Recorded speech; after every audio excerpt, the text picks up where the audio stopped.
I voted for adding a jar of grease. I've I've clicked record, so yeah, I'm go ahead okay and with that. tell him about the get well basket. It's more like a fuck you basket. I don't remember all the details. I remember it was going to be like it was going to be a bottle of your favorite whiskey, but we were going to wrap it in brambles and other desert plants Yeah. because of the Numeria stuff. And yeah, the grease idea was there. But I mean, honestly, it was some cool stuff. But I don't remember all the. And then we I got into the mostly crazy remember the stuff. grease. Yeah, of course you guys remember the grease. Who doesn't remember the grease at this point? It would be super useful while you're in the hospital. Probably. Yeah, here's all these neurological problems you're experiencing, and on blood thinners. Let's get wasted. The No, only I thing mean, you as long guys as it- talk about more than grease is cannibalism.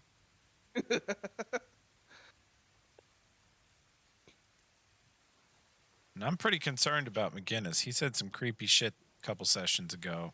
Never unsaid it. So now I'm got a totally different view of these camping trips. He does seem like a real granola type now. Yeah. Goes out in the woods with like 8 good friends, comes back with like 2 good friends. Yeah. So you got to weed them out, you know. Yeah. Weed. Only the strong, right? That's right. In the backwoods of the Cascade Mountains, Hell yeah. littered with the bones of my friends. Beautiful. Poetry. It's poetry. So, you guys had a really nice time fighting my tentacle monsters that disguise themselves as trees. Oh, yeah, that was wonderful. Wonderful. Nomcath in particular That was enjoyed that crazy. combat very That was much. a fun one. Takala was in even worse shape, right? Can't remember actually. Yeah, No, but at least he wasn't out. He wasn't off by himself. Yeah. Kidding. I'm not Yep. gonna say it. Tentacle. Nomcath was toe to toe with his own personal Prometheus monster, and it was not going great. Yeah, man, Croctaw was the hero of the day with that gaseous form. That Oh was yeah, yeah. I was probably dead that next round because he would have had to roll 2 1s on the damage to not kill me. Yeah, that was pretty brilliant, Enrique. I was thinking though that Crocta needs to probably apologize to McGinnis because I feel like McGinnis has basically murdered all the trees. Like probably someone definitely would have died if McGinnis wasn't using his guns. But I don't know. Maybe she won't. We'll see how prideful you are. Yeah. Does she really care if the other people would have died? I don't know. Yeah, I mean, McGinnis was using a fire pistol on the things. The thing about these monsters is that Croctaw and Ulbrin figured this out last time, is that they're not natural monsters. They disguise as trees because they're giant blobs of tentacles, but they really have no DNA in common with any creature from this world. They really are monsters hiding in plain sight. So McGinnis looks around and he says, "Well, that was a darn nasty bit of business. I was not entirely sure we're gonna make it through that scrape. And, you know, the more I think about it, those tracks we was following, it's almost like they led us here on purpose. I'm starting to think if maybe we didn't get played." It's hard to say. I mean, it's really not that uncommon to have take advantage of things to have guardians on the way to a safe spot if you know how to get around them. It's just I'm thinking back on some of these tracks and how it kind of came and went. And I'd pick it up, I'd lose it, I'd pick it up again. And all this time I'm thinking I'm hot shit because I'm picking up the scent after losing it. But then the more I thought about it, there was almost like there was a pattern there. And I think they might have been only just leaving those tracks when they wanted to. I think they're that skilled. think we're dealing with someone who really knows what they're doing. That's a bit scary if they're good enough to get by you guys. I mean, I Oh, think wait. they brought us right here so we get munched by these damn trees. Yeah. Toby, Guess knowledge they're- planes on who else would have dealt with these creatures other than Drow? Knowledge planes from you, sir. Let's see how you do. You've got a 23.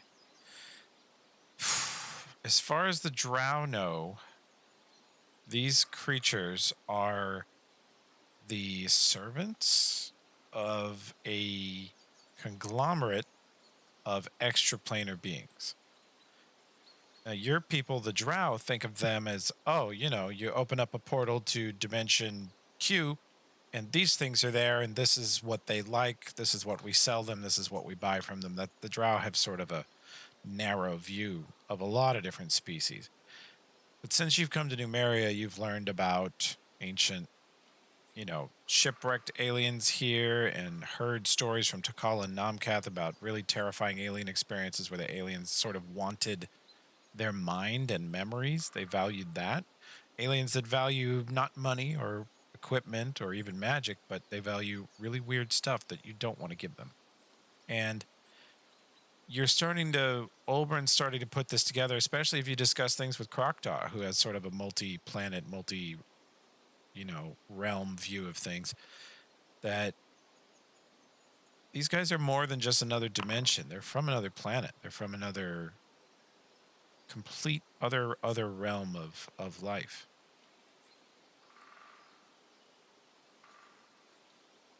Yeah. And Krokta, your experience on this planet, if you were anywhere but Numeria, you'd be like, sure, somebody probably summoned these through a planar gate. But because you're in Numeria, you're like, these are fucking aliens. Like, too bad Eldrin's not here. He could have tried to diplome them. Wouldn't have worked. Yeah. Offer up his brain to them. They would have eaten it. Yeah, I've seen, heard of creatures like this before. Definitely not from this world. But It was Ulfred who healed the damage on them. Yeah. Roll me a heal check, please.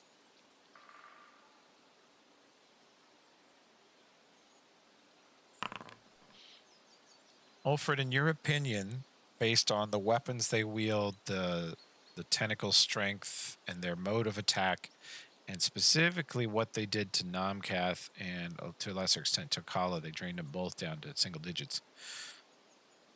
What they do is not unlike a certain types of spiders or any sort of constrictor snake. They grapple you and squeeze the life out of you, and in their way, it's to drain your charisma down to nothing. And they don't kill you. They don't want to stab you. They don't seem to have mouths for eating flesh and bone. So they get their sustenance from you some other way, probably whatever they were drinking out of Tokala, which was just sort of mental energy. And so they don't like eat or chew or digest people. They just grapple them and suck the life out of them, presumably until death at some point. Mental death, Oh. probably first. Oh, that's terrifying. Mm-hmm.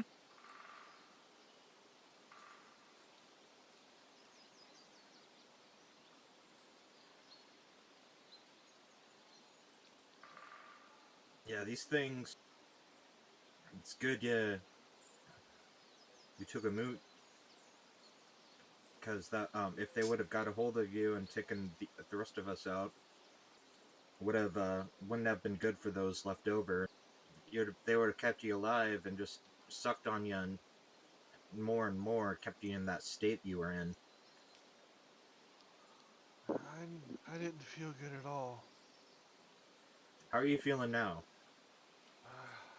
A little worn out, but better. Thank you. should keep an eye out. I'd hate to run into these again. I mean, it's hard to be paranoid of every single tree we pass here, but maybe we should. Remind me again. Why can't I burn the forest down? Mm. I heard that, but you're kind of quiet, Takala. Make sure you're at 100%. Yeah, you're at 100% in Discord. Did I just have my mic too far away? Okay, yeah. Burn the forest down. I hate Yeah. trees. Tell me again why we're not allowed to burn it all down. Mostly because it'd be a lot of work. I mean, we've been walking through trees for days now. I can spread the fire with wind quite easily. No way that could come back to bite us. My I question mean, where do we go from here? I mean, we're gonna have to pick up that trail again. right. We don't want to burn that person down, Takala. Croctaw, you got away with the land. See, you talk to the trees. Maybe there's something that they can tell us, the good ones, about where this fellow went off to. What do you think? Yeah, that's possible. I'd need some time to meditate on that. Get in tune Yeah, you with can them, switch but spells. I think definitely- Ulfred had to switch spells to do the restos. Yeah, he Yeah. Okay. So what do you want to try? One sec.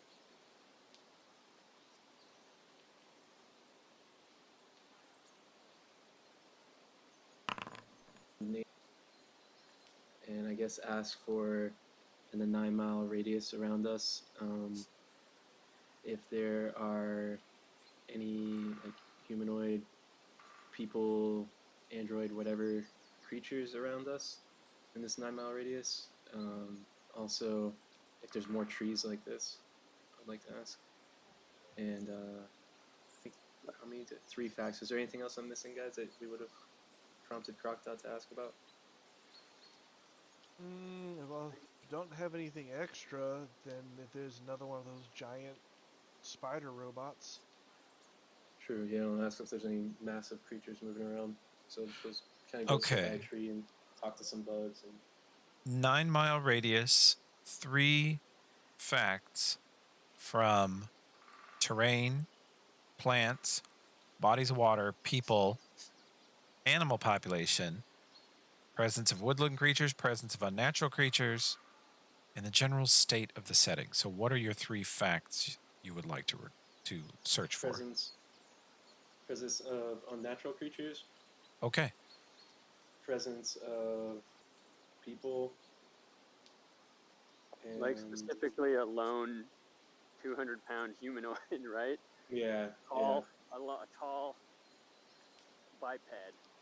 yeah. If I can use like 2 of my facts on specifying an alone person, then I would say someone alone, and hopefully, or even if I could use all 3, like get a hint as to what direction that person is. Even and they might be bending the spell.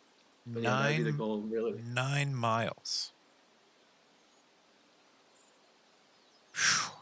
I got to be vague because within 9 miles, you know that there are a multitude of peoples. We aren't alone. And you, Croctaw, since it's you casting this,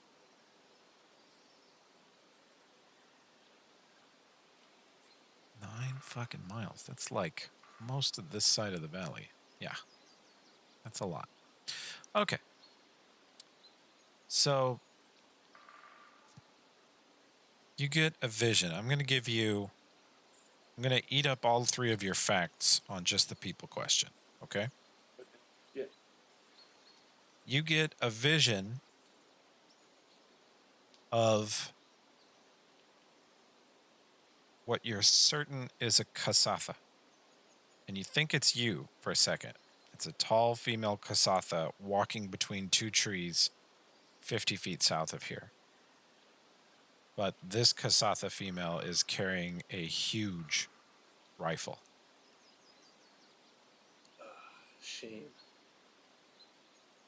Then you get a picture of several men, humans, wearing hoods, and you see a circular symbol with teeth on the outside of the circle on their chest, and you see them falling asleep with tree-like tentacles wrapped around their necks and bodies.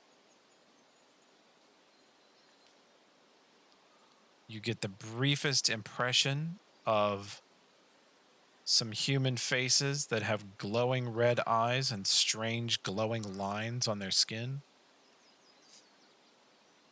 And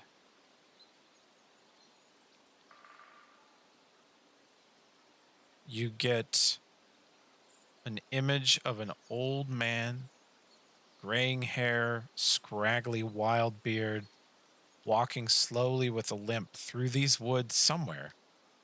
It looks like these woods, but not exactly this location. And you see trees swaying towards him, vines reaching out, not in an aggressive manner, but he ignores them.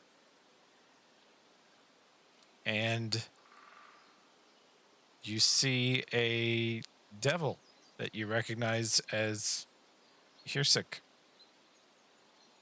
You get sort of an impression of him skulking through these woods alone, looking for something, searching the ground.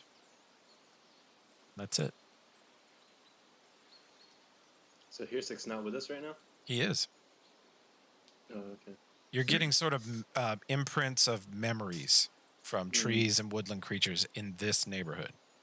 Okay, so it's not necessarily happening right this second. Yeah, you were like, show me the security cam footage that has to do with bipedal life in the last couple days. You think that's what you just got? Okay. Or the last several yes, weeks, perhaps. That Kasatha, that could be our man. Tall. Yeah. It's Pointy-headed. I don't know why. Why would a Kasatha be like you? And she gestures towards your gun. I don't know. I don't think that's. I mean, yeah, they would try to kill us if they're that corrupted already. I guess that's quite a disappointment. Maybe they weren't trying to kill us. They just trying to waylay anyone who might be on their tail. I'll tell you, any Kasatha that uses weaponry like that is a coward. It's not our people's way, so we should be very careful. Didn't you say that, you fell asleep a long time ago? People's cultures change over time. Not Kasatha. Adaptation. What was that, Wilbur? It's called adaptation. Believe me, I've had to do it from experience. Kasatha value our traditions very strongly. If I hear what you're saying, Nomcath, but my traditions I've had have been for centuries. The only way I could think this would happen, maybe she's here alone. All of her traditions have collapsed, I guess. But I don't think that not a good Kasatha would not abandon their traditions like this. I understand what you guys are saying, but our culture is much more rigid than what I've seen here, or from the humanoids on the ship. I don't trust this Kasatha. It's bittersweet. I was excited when I first saw it, but just from appearance alone, I think they must be an enemy of ours.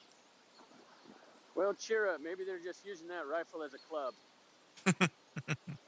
That would be appropriate, actually. I would love them then to kill the enemy with their rifle in their face. That is very honorable. Just beat them with a club. Didn't you say they were traveling with Hirsik? I did see Hirsik not traveling with them, searching somewhere in the woods. Hirsik, what were you doing? It was in this area. Seems that you've been here before. Harrison's late, but I'll do my best. He says, I have not been this far north before, but I have been to this area. That was pretty Doing good. what? searching for my target. And who was your target? A rogue I thought you were agent. just scouting. No, they told me to scout the area and search for some rogue agent. I think perhaps this Kasatha could be the one. Oh, no. I am sent after. I am told there are humans. The Technic League is all humans. Very boring humans. Wouldn't surprise me if the Kasatha is the one we've been trailing here, though. Tracking. I mean, if she didn't lose touch with all of her ancestry, she would hopefully maintain her hunter roots and be quite adept at navigating through these forests and fooling even you, McGinnis. Hirsik also says, he says, I have searched for many things for money. And when I search for Technic League, they have no woodcraft. They are not trackers. They are not rangers, druids. They are wizards. They are always magic, always technology. They are very predictable this way. You can count on that. So this other person who led us on the merry chase into the death tentacles, this is not Technic League. Have you, Hirsik, ever seen these trees before? I know you have a penchant for... No. Oh, I are you hate sure? this valley because of spiders. I had no idea these were here. These are even like spiders with more legs. I hate it even more now. I promise you I did not know of these monsters. I did see some others that seem to have been killed by them. What? He's curious about that. Yeah, I saw an image of... And sorry, Toby, you'll have to... I forget what the description of the people looked like. But there were other humanoids being... They had a wrapped in the symbol tentacles. on their chests. You Was it can. the symbol I have on my neck? What do you have on your neck? The pendant that I took? Oh, the penitent? No, that's the symbol of the androids. Hirsek recognizes Okay. that. He says, "Oh, that's the crazy but friendly androids. They hate technology." You talking the original battle scene that we came across with the guy cut in half from the mechanical spiders? That's a different scene. The pendant that Krokta's wearing was taken from. I know, I'm asking The curve. Krokov, that's the scene. Oh, he's sorry. talking Go ahead. about. I'll get out of your RP then. Sorry. Oh, well, I need you to tell me, though, Toby. 'Cause I don't know Oh, if that was it. you can draw the symbol that you saw in your impression. Okay, yeah. You guys see a circle with teeth around the edge of it, which to Krokta is a circle with teeth, and to the rest of you look at it and you're like, that's a gear. That's the Technic League emblem.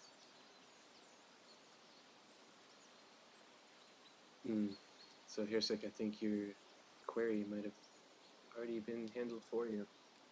And this was here? He says, this area? In these 9 miles, these trees killed something like that. I would think we would have found the corpse. He raises his eyebrows and starts walking around through the weeds with his rapier out, like poking and looking and searching, sort of doing a tracking circle of the area.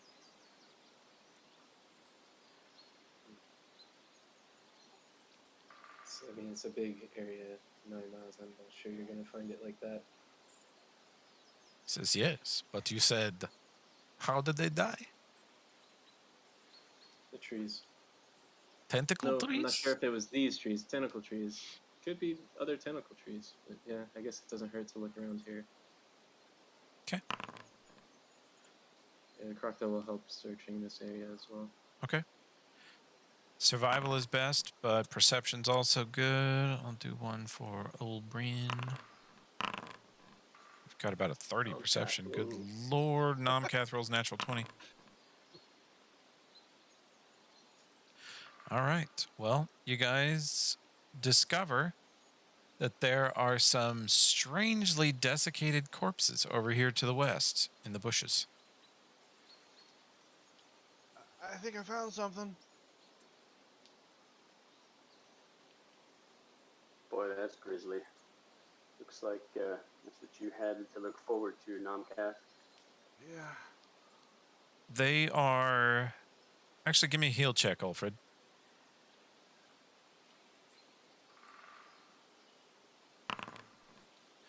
They have multiple fractures. They look like they were partially crushed, but that's not what killed them. They died of thirst.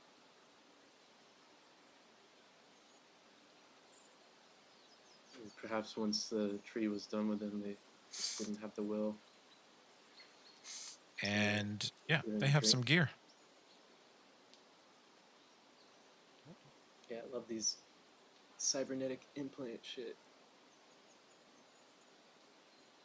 It's cool. Yeah, the first corpse here, I'll read it off since Josh is just on audio. This first corpse here is still clutching a, let's see, I'll identify it for you guys, a plasma shotgun, which is a decent energy weapon. He's got a ring of protection +1, cloak of resistance +1. You can see on the back of his neck, he has a implanted data jack. And Ulfred, when you look at that, I don't know if you've seen a data jack before. Elgin carried one around all the time, so. But never, I think he didn't have it Elgin would've- implanted. No, but maybe he would have talked about it to people. Nomcath and Tokala, anyone who's ever seen a data jack in use, that would include McGinnis too. You can do a wisdom check. Because we've seen, we saw Morgana with the Yep. jack in her hand. McGinnis, you're not sure. You don't remember it. Tokala, you think you remember. Oh, Josh, you're in Foundry. You little snake. I'm trying. You got it. Yeah. Here I am. I'm rolling for you, and you're in here. Awesome. Okay. Nomcath, you don't remember. Tokala, you remember that Morgana did have a data jack built into her hand, but hers was very well hidden, and it was really elegant. And at the time, you really hated technology a little more than you hate it now, or you hated it differently then. So you thought it was kind of repulsive when she did it. But looking at this guy, this thing looks bolted onto the back of his neck, and the skin around where it is sort of red and irritated. Like, it doesn't fit on his neck. It looks weird. And he has some other strange implants across his shoulders and thighs and hips that are called wirejack tendons. And Ulfred's theory, Ulfred, give me knowledge engineering check on this stuff. You have a rank of that, don't you? Yeah, that's fine. Ulfred says these are clearly intended to make him stronger or faster. They're sort of crudely done, but it probably helped him. And his ears have been replaced. His inner ear, like his ear lobes, are human, but you can see these sort of silver things in it. It looks like he has a coin in his ear. And Ulfred, you can tell that he has implants on his inner ear. He's also wearing trooper armor, which you guys have seen before. He does have a nanite hypogun of the black class, which is a 2d8 lesser resto hypogun. He has a universal power adapter. He has a strange little plant wrapped in paper. Knowledge nature. Oh, such a shitty roll. It has a strange little label scrawled in terrible handwriting in common, and it says Jung Nugget. And it's wrapped in paper. It looks like you smoke it. He also has a battery, nanite canister, and some minor tech meds, an antitoxin and an analgesic. So, I think I could make a knowledge local to see if if it rings a bell as like some sort of local drug. Sure. Let me see if this man recognizes it. Actually, there is a Sure I person. can. That would be the sort of thing that would be kind of get smuggled around. I might have heard of it. You know, I might not know exactly how to make it or what to do with it, but I might have heard of it. Here 6 says, I don't know what this is, but the old man who lives on the south side of the valley, he makes drugs, narcotics, powerful. I don't trust him, but you know, if you like that sort of thing. I do. Oh, this party Uh-oh. loves drugs. Well, one or two of them too. Oh, the party loves drugs. The other man has a masterwork rapier and a chain shirt, amulet natural armor 1, cloak of resistance 1, ring of protection 1, and a Technic League pin. And he has a little bag which has bad handwriting on it, and it says in bad handwriting attached to a note attached to the little bag, "Dear shit." And Can I tell? inside the acknowledge nature bag, to see if you're that's looking really and you're true. like, yeah, these are actually deer pellets. This is actually deer poop. And he has a spell book which contains your basic cantrips, Shocking Grasp, Chill Touch, Frigid Touch, Scorching Ray, and Fly. So that's a spellcraft check if you want to identify what this man was, or you can just guess it with meta knowledge. Your characters know enough about the arcane arts nowadays. Takala, you see this? And Try that's a great shit. SPE, Josh. I think you did SP. Yes, There I it is. know. I know shit when I see it. Olbrin says this man was definitely a magus. Very popular profession in the Technic League. It's not just shit though, Takala. There are people in my tribe that if you cultivate shit in just the right way, it actually ferments and can give you a pretty strong high. Croctaw, your knowledge nature check on the deer shit is a 24. Yeah. You believe it's been enhanced. Yeah, this is some enhanced deer shit. Takala, I just telling you, I know you enjoy that soothe. You might enjoy this as well. I'll do it with you. I'm not trying to push it onto you. I'm just saying people in my tribe did sometimes enhance shit and breathe in those fumes, and it had quite a trip. You're telling me that you come from a tribe of shit eaters? Not eaters, shit. No, Ah, we breathe it. Yeah, Breathe in the I fumes. think they're so full of much shit on better. this. Yeah, literally. I think you should eat it, Tokala. I think that's better. I'm a lot of No. things, but I'm no shit eater.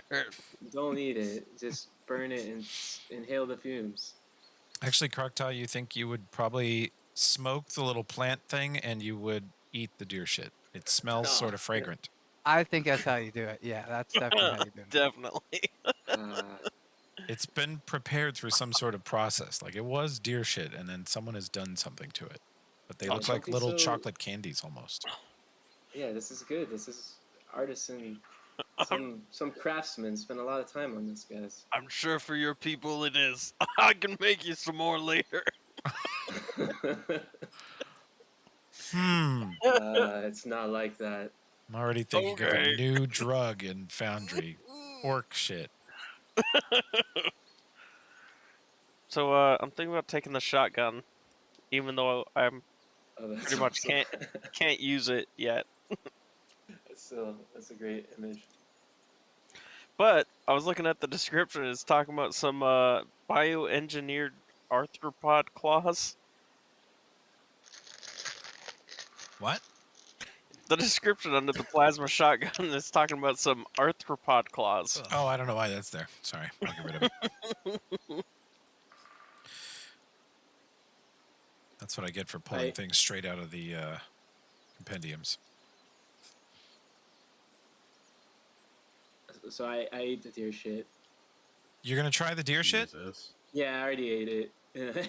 I see now that it had a puff on there that is not useful right now. But so expeditious retreat, what is that? Like I'm like quick and shifty? Oh no, nobody heard the noise. I heard it. I did I'll not. do it again. Let me get rid of the negative charge and do it again.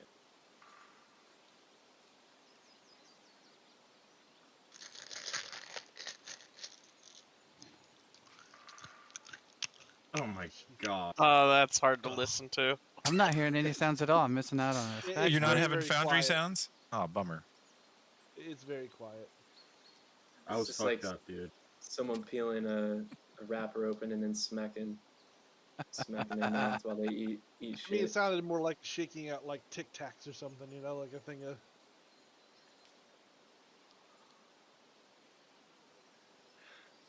Yeah, she just ate it because you guys were giving her shit, so she was just like, "Fuck you," and just ate it. Josh, Technically, she found are you the not shit. hearing anything from Foundry? Not really, no. Okay. Your browser's muted or something. Let's see if this is any more audible for people. I want you to enjoy my incredible sound effects.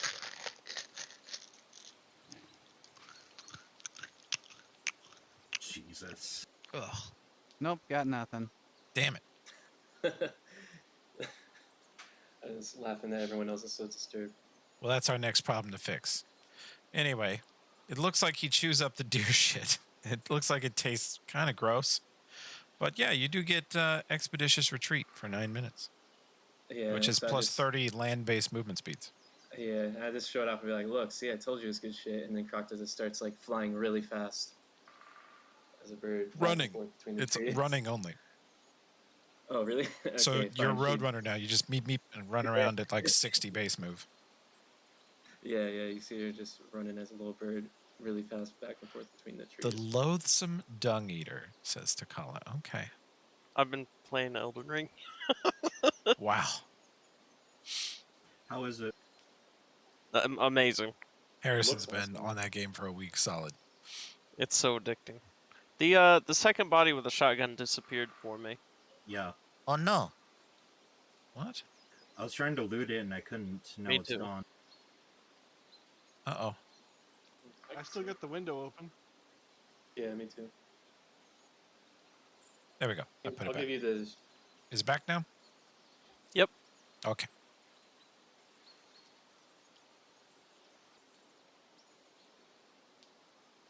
No one wants the jung nugget. I'll take it, but also fine leave it for someone else. You mean the dung nugget?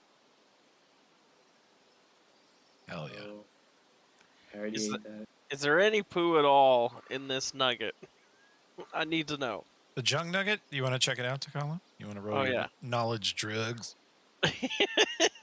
If that was a skill, I'd be putting points into it. You have some experience. Give it a sniff check. Nice. What would you like me to roll? Your survival skill would be the only thing anywhere close that you have actual ranks in. I don't think I have a rank in that, but I'll roll it. I thought you did. What do you have ranks in? Oh, Like 2 stealth. things. No, 3 yeah, things. Yeah. You don't know anything. It smells interesting. It's very strong, and at first it smells like feet, but then it smells kind of sweet and earthy. It smells like there's some good stuff in there. You think if you lit it on fire, it would smell amazing. Sweet earth feet. Earth feet. We will share this one around the fire tonight. We're still in a dangerous area. Can't be doing that. You shouldn't just eat the strange deer shit drugs in the forest and run around at double speed. I mean, I wouldn't suggest it, but Okay. that's just me. Hey McGinnis, how's your nanite supply? There's a nanite canister here. I'm flush. I'm loaded. Alright. Anyone who uses a hypo gun should carry some nanite canisters. I got one already. What kind of ammo does this shotgun take? It takes battery packs. Takes a battery. Nice. Okay. There's 2 batteries here. You might want to grab them if you're going to be Yeah, possibly using I'll that. snag those. Look at this. The barbarian war priest, afraid of technologies, now chainsaw shotgun. He's just become Ash from Army of Darkness. Well, not quite. We have to cut his hand off and grasp Okay. the chainsaw to his. Okay. There's an idea. That's actually not a Make it- bad one. Later. Really easy for Later. you to smoke that jung nugget with your one hand. Accidentally chainsaw your face off while like trying to light it. I mean, if Tokala lost a hand, he would want you guys to just tie his chainsaw to his arm. That's true. Just makes sense. Gorm would approve. That's right. Might as well take that because it's worth some money. Gonna pluck off this guy's ears. Wow, that's mean- dark. Alfred, roll a heal check to extract those safely. Oh, you know what? I accidentally clicked the wirejack tendons too, so Sure. 2. Yeah. 24 for the wirejack tendons. Sure. 28 for the eye You were blade. you are all treated to about 15 minutes of mid-jungle vivisection. Alfred pulls out what you guys know as his first aid tools, scalpels and sutures and bandages and little clamps to pull bullets out of you and things like that. And he starts ripping apart this man's body. He breaks both the dude's shoulder joints and cracks open the sides of the skull, peels back part of his face and head skin and hair, and he just kind of dissects this person and rips muscle fiber and there's just a hole on either side of the man's skull where the inner ear adapters used to be. That's hot. I'll stick with these slightly uncomfortable head earpieces, thank you. Nah, take them on, Nomcath. You got it. Well, the technology like this might be worth something in the market. Yeah, I mean, there is that, but I mean, we're probably not going to ever get back to the Nexus, so we'll have to kind of cart it around for a while. I mean, I kind of agree with that, because we can definitely, anything we can use with Tech League against them, even if it's just to fund things, I'm all for, but Besides, I can barely feel the weight, or all this weight on me. Thanks to your massive tattoos. Hell yeah. I was just thinking, you know how you could kill this whole party? Is just to do some anti-magic field. yeah. Oh, God. Instantly crushed. Under You our- guys see Alfred just run through an anti-magic field. He didn't know it was there, and he just face plants and skids about an inch. Shh. And he comes to an immediate stop like he's carrying 12 bowling balls, because he is. I grabbed the spell book and a few other things that I thought might be valuable. Okay. Do druids use spellbooks? Negative. Okay. No one in this party use spellbooks. Okay. But they're still worth some money. Oh, hell yeah. Yeah, you guys know that Connor might buy it from you because he keeps extra stuff like that. Plus, he lost his spell book, so. Oh, he's lost it. He's got a new one, but yeah. But access to more stuff is always Mhm, good, because mhm. he lost his old one. Oh, wizards can never have enough spells. Can confirm. Okay. So what is plan now? Well, we've pretty much lost the trail. I don't think it's worth trying to continue. I think Tokala's vote is we find out the drug dealer in the south. I Yeah. need to find the Kasatha. I can't Maybe the walk away from Kasatha that. is the drug dealer. That, Maybe they have more Surprise shit me. for you. well, You love that stuff. I do, but yeah, maybe she does. But yeah, I can't stop looking for that. That's definitely. I figured it out. You know that coffee that is actually like cats eat the berries and they crap out the coffee beans? Oh, yeah. So these are, I mean, you also have the chocolate covered espresso beans. This is their version of that. Delicious. That's why it's Expeditions Retreat, is because you're tied on caffeine for a few minutes. Hell yeah. So are we going to chase down this forearmed bastard then? And give him a good Yeah. smacking? Yes, I think last I saw she was south of here. I'm not sure how long ago that was. It could have been some time. If you've got an idea of where we need to go, I mean, I'm all for it. We're not on a tight time schedule or anything like that, and this is important to you. Either that or those red-eyed human figures. They are interesting, but I really must feel like I must find my brethren. As I said, it's not like we're on a tight time schedule. I don't mind helping you out. The fact that she might be connected with the League is enough for me. Yeah, I thought I was the only one, so definitely have to hear what happened to the rest. Maybe she'll know. Well, I'll lead the way then. Our experts in survival can roll me a check. Croctas is gonna point that way, like the rough direction, and then look at McGinnis and Nomcath and hope they can help. McGinnis assists Nomcath. So you guys have a 35 now. I assisted as well. Nomcath, if you don't have enough information to be sure, but your guess is that the person you're following is, and Croktaw's contribution is to support this theory probably, or suggest the spells involved, that this is a druid, a ranger, a hunter. This is someone who is a master of outdoor tracking or evading tracks, outdoor stealth, survival, etc. You guys are as skilled as you and McGinnis are as skilled at trackers as anybody could know. But the most difficult thing in the world, you know this, you've heard this. Most difficult thing in the world to track is a ranger or a druid in the wild. So you think that's who you're dealing with. Now these technically guys, if what Hearsix says is true, are no woodsmen. They're very dangerous. They're, wizards and maguses are powerful and scary, especially when they have laser guns and trooper armor. But they're no woodsmen. So you think it's possible. Your number one working theory, giving that these technically guys are dead here at the same spot you were led into the tentacle tree monsters, is that this person did this to them. Why else So were if they here? we track down that other group, maybe follow them for a while, then we might basically have this individual come to us.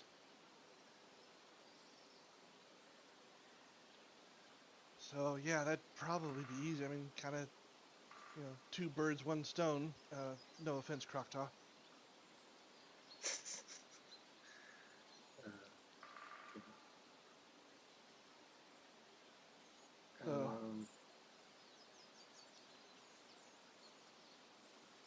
Croctaw's gonna yell something. It's like, I know you're here. Come out. Face me. This is not a way of our people to hide like a coward.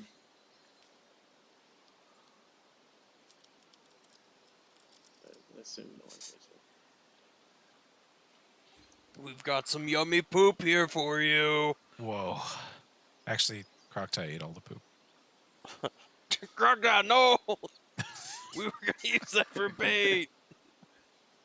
She's like picking it out of her.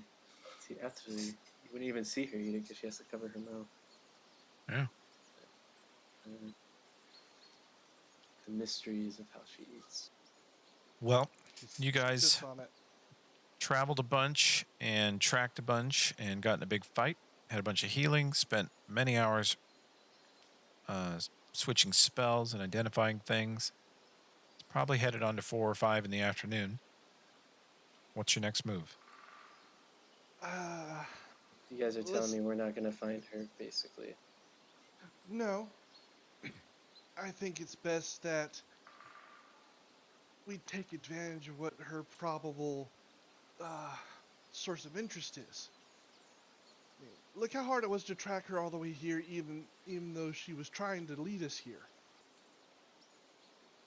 Why should we go to that when there's a damn good chance she's going to be looking for these other Technic League? We can track them and follow them with ease.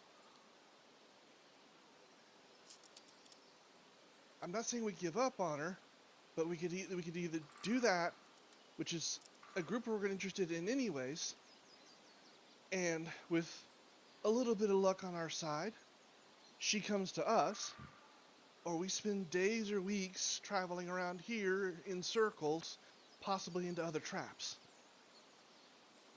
By other, technically, do you mean the people I saw with the red lines and red eyes? Or is Yes. there...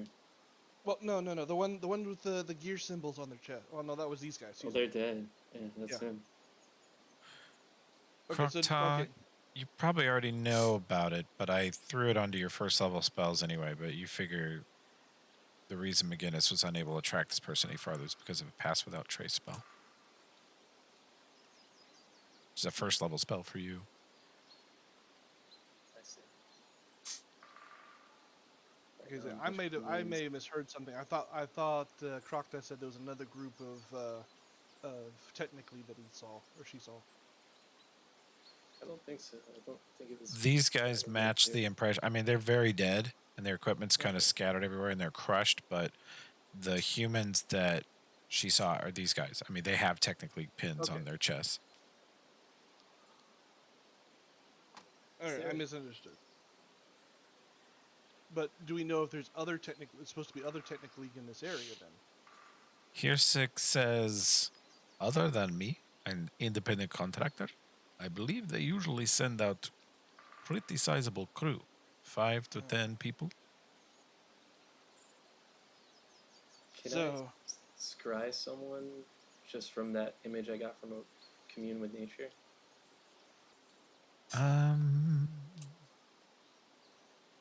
I don't know. It's such a huge area and it's so vague. But yeah, I mean, if you pop the spell like every day, I'll try to give you valuable information every time you use it. Okay. Yeah, I'll take time But it's to... honestly, its scope is so big. If you do the full 9 miles, then I have to pull, like, that's a lot of the valley. So then I could, and you ask about people, that could be the androids. That could be you guys in the trees seeing you, like it saw Hirsik. That could be several other things. So if you want, I will let you do, I'll say this. You can shrink the spell if you want. You can say, I want to like commune with nature and talk about a 1 mile radius. I meant like if you want. The actual scrying spell, though. Yeah. I didn't know Oh. if I could cast that based upon the fact that I've seen her through the commune with nature, or is that more so like I got a description of it that I don't actually know? Like, I just feel like if it's a 4-armed person, Difficulty I don't know. depends on how well you know the creature, what sort of physical connection you have. That would be none. They get plus 10 on the will. You've heard of the subject, exactly. so they I get think- plus 5. Yeah. Plus Okay. all they got, and we don't have. You could. I don't know if you'd actually have a likeness or picture. Actually haven't seen them once. Yeah, I don't know if I actually saw them or just... Likeness or picture, yeah. Secondhand from a bunch of plants that couldn't actually tell her apart from you. Yeah. The only thing they noted was that she carried a big piece of metal and you don't. You carry some other kind of metal. They couldn't even tell the difference between what she was carrying and what you're carrying, frankly, but you could. You knew they weren't talking about you. Okay, well, if I have time, if you'll let me, I would take time to prepare that spell too and Sure. try it after. Well, let's get away from here and set up a camp, and then you can do it there. So we're going to set up our campsite. Not right here. We're gonna go probably half hour away, kind of. Let's go over to the map screen. And I'll let Krokta position the token. You can take one more hex of movement, whichever direction you like, and set camp. I believe you said that I saw her to the south, right? No, you saw her in this grid hex. It was like 50 feet to the south. It's very close to where you are. Right. So Okay. this is the neighborhood for her. Okay, well, then I'll just go that way. Okay.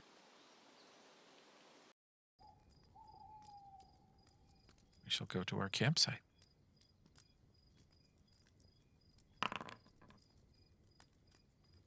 And that's my attempt to scry the Okay. Kasatha once we settle down.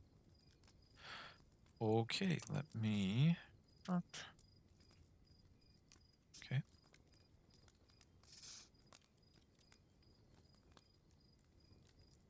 All right.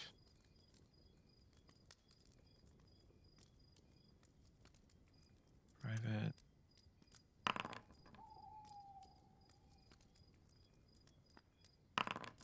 Before everyone goes to sleep, there's a channel.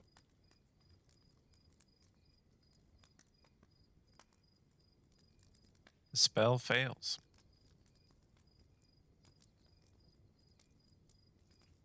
Try again tomorrow. There you go. That actually didn't put up a heal button. Yeah. Oh no, there it is. They're little tiny icons now. Oh Okay, yeah, I there don't you like go. that change actually. I like the big. I don't Oh, either. buttons. I wow. can't see that. Jeez. Josh. Damn it. Oh, yeah, that's like a horrible change. Why would they do that?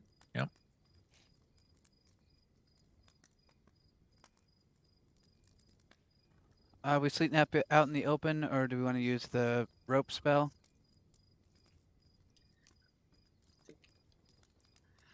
I Proctor generally prefers feel out in the okay. open. I'd rather save that for areas where we know we're kind of like in hostile Yeah, territory. I kind of feel like it too, but I didn't know how much of a threat we thought the wasps were. Not much, because Croctaw can tell them to go away.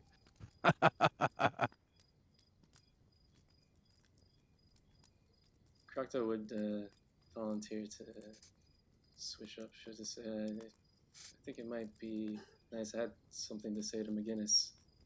We could switch up the shifts here during the night. If you want, I mean, Blasphemy! if Oh, you want some private time with McGinnis, I mean, hell sure. yeah. We have kept these same watches for how long now? Only a couple of months. Never mind. I don't want to disrupt your tradition. I understand that, Takala. I'll just say it here now. And she'll hold her spear in front of her, reminiscent of Oh when she... God! Never mind. Never mind.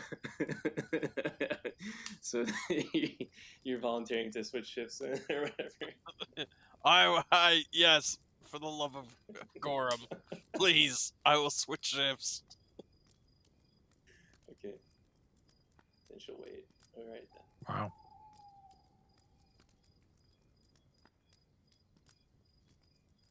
So I don't know what shift McGinnis has, but whenever he does it. McGinnis is First shift. first with Ulfred. Oh, okay. So that means you gotta convince Alfred to switch shifts. Oh yeah, Ulfred, do you mind? Just wanted to have a moment alone with McGinnis. Okay. All right, that's So, which shift is the kinky new McGinnis Croctaw shift? First shift. First one. Okay. So yeah, just once they fall asleep, she'll kind of walk over to him and sorry, I didn't mean to make such a big deal out of it. But, this is something I didn't really want to say in front of everyone. I need to keep my image as the tribe leader. She actually fucks up and says Lieber by accident, like I did. I need to keep my image as a tribe leader intact, and I can't show weakness, but I realize I wronged you, even though you fight like a coward. If it wasn't for you, some of our tribe members would likely be dead today. So I should be a little more open-minded, I guess. Maybe I was wrong. Well, that's mighty big of you to say that. But I gotta tell you, I've been rolling with this posse for months now. You stroll in, you might be here for a day, you might be here for a month, I don't really know. We'll just have to see how things pan out. But whether or not you think I'm a coward or a god slayer doesn't mean no matter to me, my friend. Because I know in my heart that when the challenge presents itself, I'm more than matched for it. So I appreciate your words, but I wouldn't lose any sleep over it.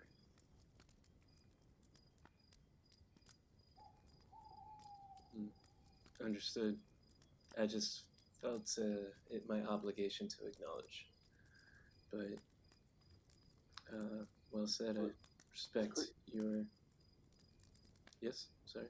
Oh, it's clear you live by a code of honor, and I can respect that. I too like to think I walk an honorable path, but everyone's got to determine that for themselves. As far as you being a tribe leader, look like a tribe of one to me right now, my friend. She clears her throat a little bit. Yes, true. I guess you guys aren't quite the tribe I left behind.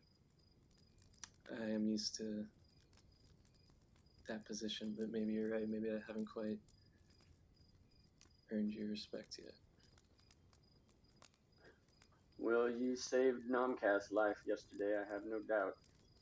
And that means a lot to me. So I'm glad you're here. I'm glad we see eye to eye.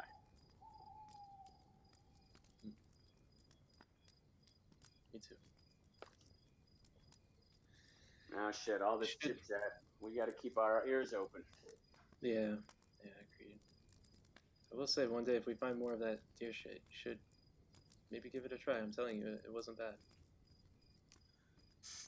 Well, hell, I'll try anything once. I mean, okay. So I was gonna say something else. Never mind. Secret handshake. Yeah, I have to use all 4 of my hands in Exactly. it. McGinnis has to use his quick draw skills to be able to keep up. That's awesome. Okay. Yeah. So just kind of sit quietly and try to pay attention. Also, I love like McGinnis. That was awesome. I'm just thinking like you're wearing the skin of my former character while being like, "You may come and go." I forgot about that. That does kind of color the it's- conversation a little. For sure, it's like terrifying. Like, I don't know you. You may be gone any moment as you're wearing your former party member. Yeah, I don't think you can mathematically make the knowledge nature check you would have to make to figure out what the fuck animal his cloak is made out of. It might be piquing your curiosity though. Let me try. I mean, it's half plant, half animal. Oh. Nope. No idea. In certain lights, it looks like a mesh of vines woven together into some incredibly dense fabric. In others, it just looks like bear skin infested with mold. Where did you get that cloak? By the way, McGinnis, I've never seen anything like it. Ooh, well, that's the story for another. Well, I'm always happy to lend my spear. Should you decide to share that story someday? I just need a lot more of that deer shit to coax that one out of me. Alright. She'll forage for deer shit the next day. Ooh, that'll just be deer shit.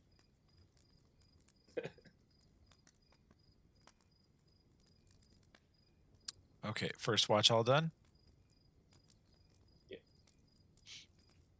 Never give a perception, though. There wasn't anything to perceive, I guess. Okay. All right, second watch. And the morning comes. Party wakes up safe and sound in the beautiful scar of the spider woods.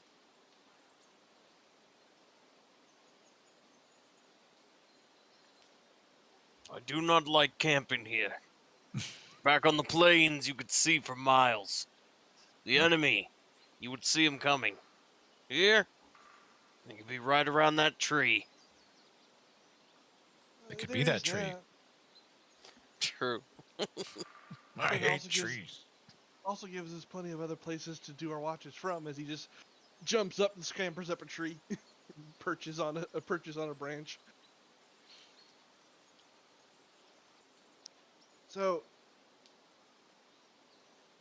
I thought yesterday we had a lead of where the Technic League might be, but I guess I was wrong. I still think it's the best thing to do. Otherwise, we're probably running around in circles up here trying to find your friend. I mean, but you Yeah. know, that's just my opinion. Well, we can find the red-eyed folk. I tried to scry the person last night, but she resisted me. So It's a direction, or we could go back to the the robot and follow some of those other tracks. I think that was kind of the original plan. Then let's stick to the plan. All right, we head back for let's, the robot. if we do it though, why don't we head back a different way through these woods rather than follow the same path we came? We might run across the those red-eyed folk that I saw. We could do that. I mean, we've got the raft to cut across the river if we have to, or when we get to that point. I don't see anything wrong with that. Okay.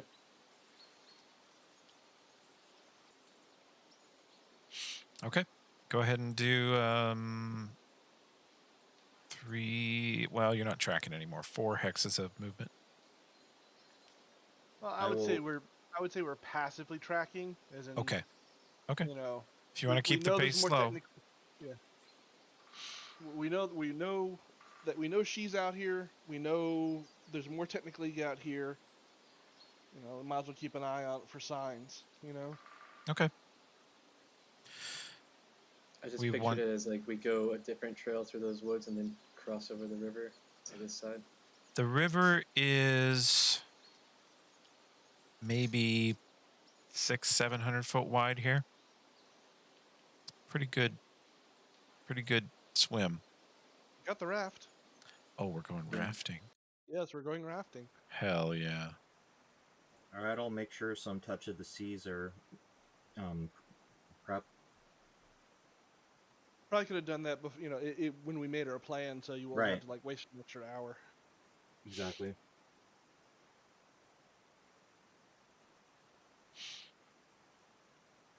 Okay.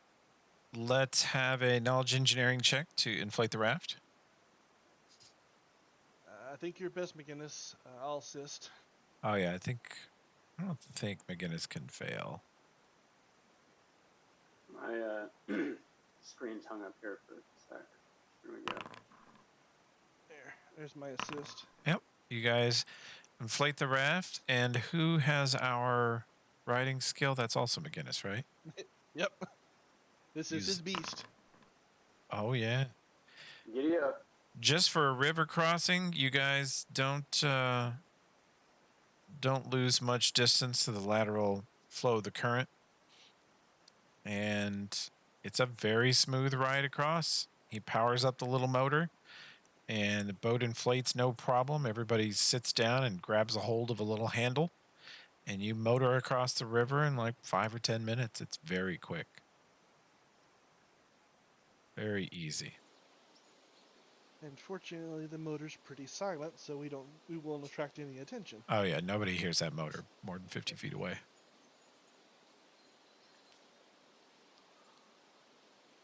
You can hear the churning of the water more than you can hear the motor.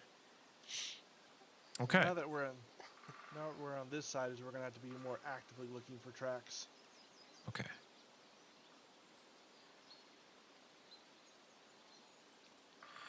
And do we want to like head back down this side towards where we saw the giant I red robot? would. Or I would at least get down to like this area, because then because that's the point where it's most there? likely to split off.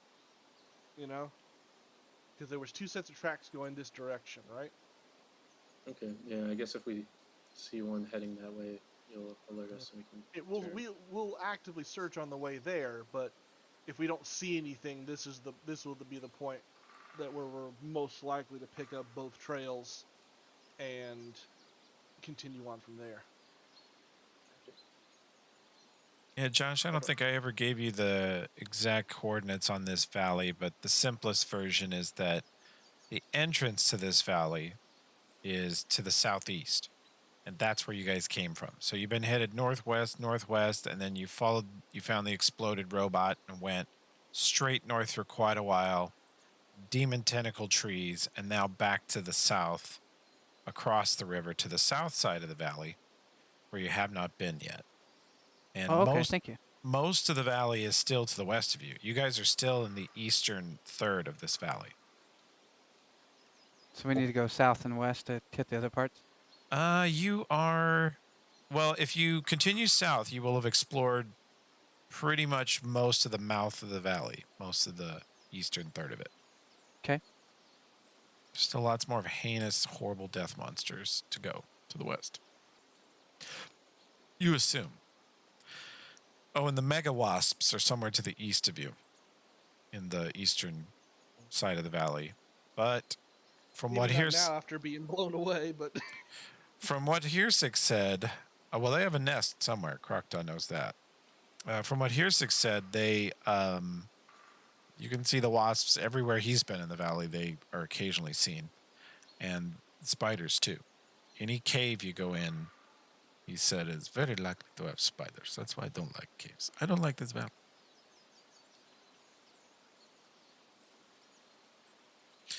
Okay, so we shall camp again. Now, are we back to normal watches, or? that's between Ulfrid and Krokta. You don't fuck with tradition. Yeah, that's fine. Okay. So first watch is who? McGinnis Ulfrid and and Ulfrid. McGinnis. Okay. And then what's Tokala and Nomcat? Or... No, Oberyn I and used to do it with Namcat. Oberyn all the time. Oh, yeah, it was when Oberyn I and was Namcat. Elven. What I need to do? I'm sorry. We're just Oh, we're just talking remembering watches. Yeah, we purposely stuck Krokta and Takala together because we knew to be butting heads all night. Nice. That, and I need somebody who's at least somewhat perceptive. Because you're not. which is most of the rest of the party. But Pretty this much. is why it keeps this keeps you awake because you'll bitch at each other all night. Perfect. Takala's gonna be like going out to poop in the woods and be like, "I left you something out there." And see, Oberyn and Namcath are perfect together because we're used to long stretches of silence. Pretty much. Actually, I'm honestly thinking of next level taking another point in linguistics. I was just about to suggest that. If Oberyn would have been willing to teach the sign language. Of Okay. course. So we can say that's what we've been doing on the watches. I was just literally thinking that we should do that.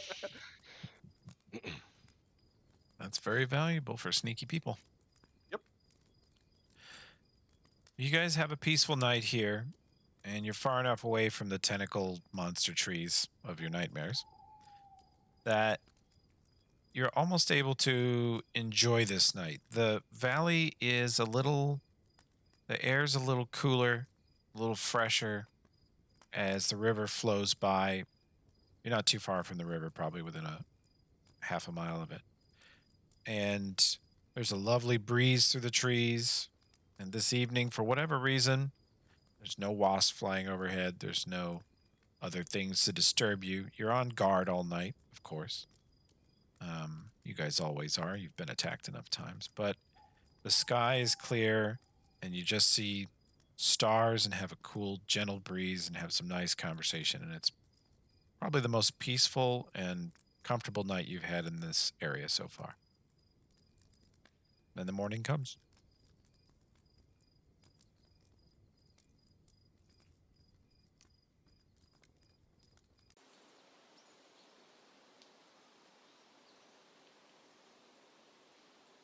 So yeah, I'd backtrack to about here, assuming we don't find any tracks before we get that far.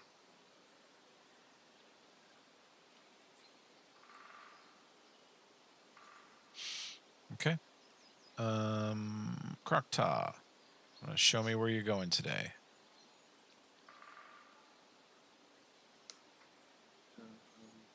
Okay. How many movements do I get? You can have 3 or 4 Three? hexes 3 'cause today. we're 3 if tracking, you're yeah. moving cautiously and tracking. Yeah. Okay. I would say 3 because, like I said, we can be looking for tracks on the way, so we don't necessarily have to go all the way back. Let's have some tracking checks today. You could come across some stuff in this area. That's pretty good. That's pretty good. Hirsic will help. Hook the tax man over there to get him to roll. Poke the tax Alright. man. Man. He's busy laundering my money. The French have seized my yacht and he's trying to help me out. That's why I said poke him, other than, hey, McGinnis, get your head out of your ass. Turkish air-to-surface missiles is what I remember. Yeah. Yeah. Well, you know, I couldn't afford javelins. They're kind of expensive. Everything American is.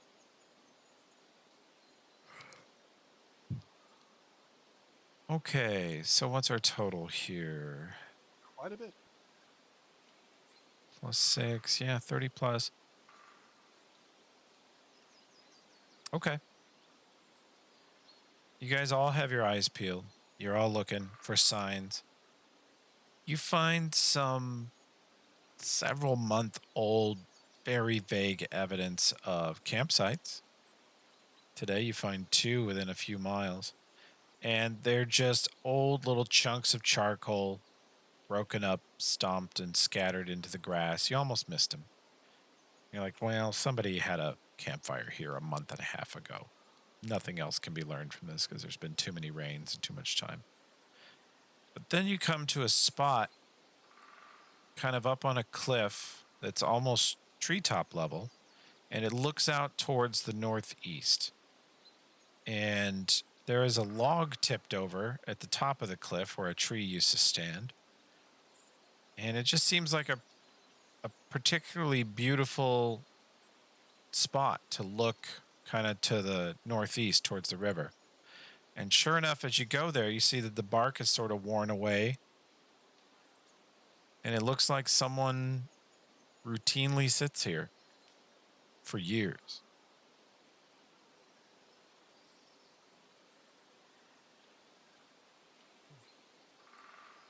I mean, this might be a good place to meet one of the locals. Apparently somebody comes here often. Is it taking us most of the day to get to this point? Yeah, it's actually back here where Krokta passed through. It's a little behind you. Oh, Would we want to stop there? we Well, could do this, an early yeah, camp. this is basically where the check happens. We could do a early camp and see if we can maybe find the guy, whoever this is. We could hide out. Yeah. I can conceal the campsite actually, and they wouldn't even know we're here. All right, that works. I can The cast light lightning fields, bolt and let them know we're here. Well, Once they come by us. Yeah. As I see it is, maybe we'll get lucky and they'll show up. I mean, I know it's kind of slim, but that we can try that, and then if not, then in the morning we'll do a good search of the area and see if we can find a trail to follow back. you see that there's no tracks, but there's enough. If somebody's been coming here that Yeah. much, there should be a trail I should be able to find. It's a little strange. Whoever it is, it's even lighter than a deer trail. Deer trails, you can sort of tell when they've gone through bushes because they leave a hole in the bushes. Mhm. And you can tell where they've itched because they rub on trees and stuff like that. But they don't always leave a lot of footprints on soft ground. Their little pointy feet dig in and you don't see the mark as much. But whoever this is, they definitely come through here once or twice a month for years. And it looks like their trail either leads up to the river to the north where you just came from, or kind of to the southeast, this direction. So, Beth, do you see a good place that you think we could watch that perch from? Like I said, I could conceal our campsite using some natural abilities here, so that we can watch unseen. And let's say we're to just walk right upon our campsite, the chances of that are low. I think there's a decent spot over there. I figure with a 20, I can get a decent spot at least, right? Sure. Setting a campsite near the trail or moving off? Near enough that we can see it well. Okay. That we can kind of keep an eye on that perch. And we'll hide it with hide campsite. Oh, wow. That's a great spell.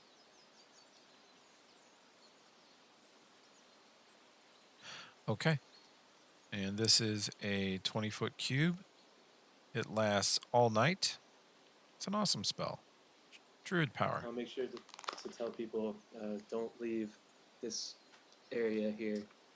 Looking Might at you, not- Tokala. Might not find your way No back peeps with in the your woods. 0 perception. The hide campsite spell. Josh, have you ever read this spell?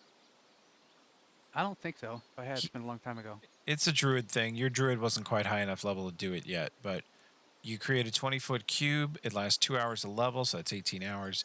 It people get a will save against it, but most of the time they wouldn't even roll it because they just wouldn't even think to look.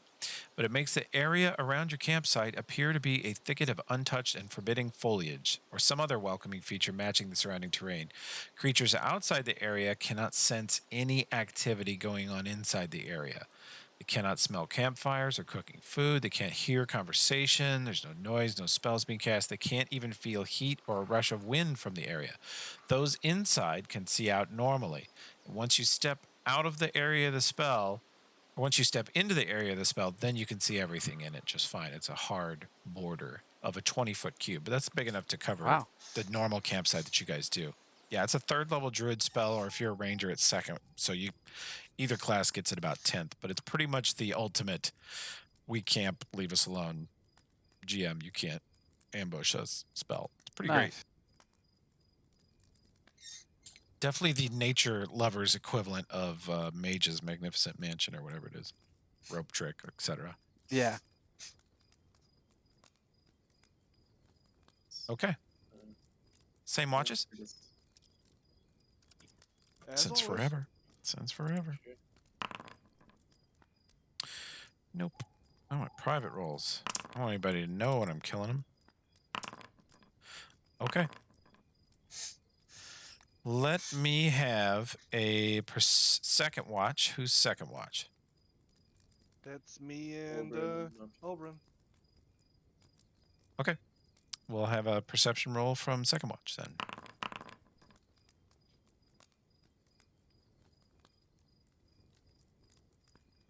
Kind of busy twisting my fingers into weird and looking at my fingers trying to get them in the right positions. Yeah, you guys are doing some sign language practice and conversing silently. Hello, goodbye. I am hungry. I need water. I am hurt. You know, just sort of basic emergency things Tokala you might eat need. shit. Tokala eat shit. Krokta actually eat shit. And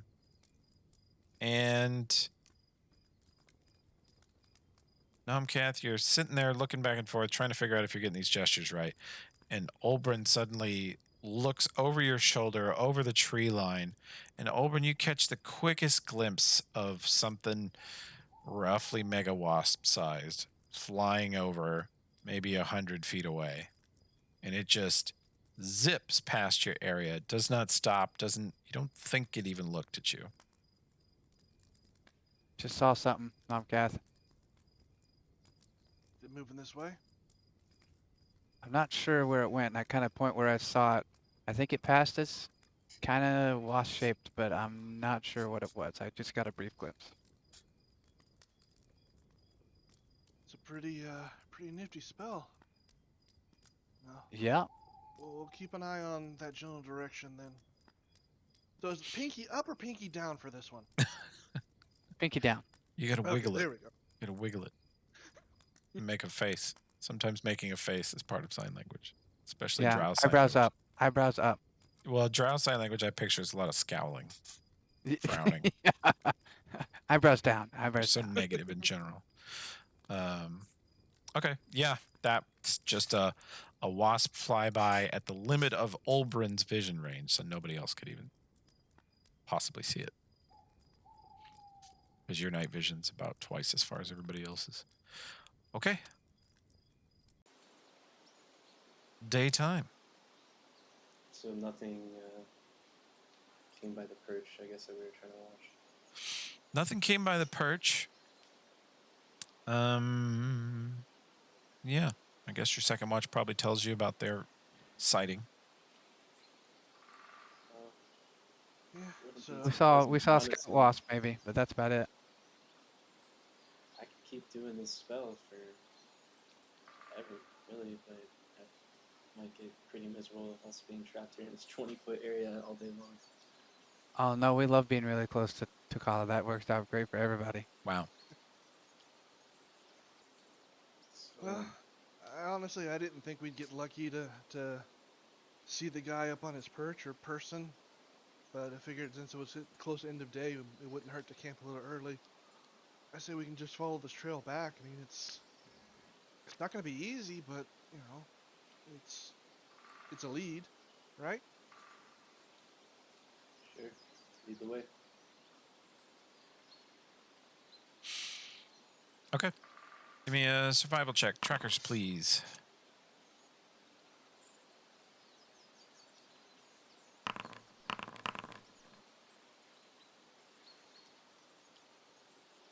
Pretty good, pretty good. Over 30, certainly.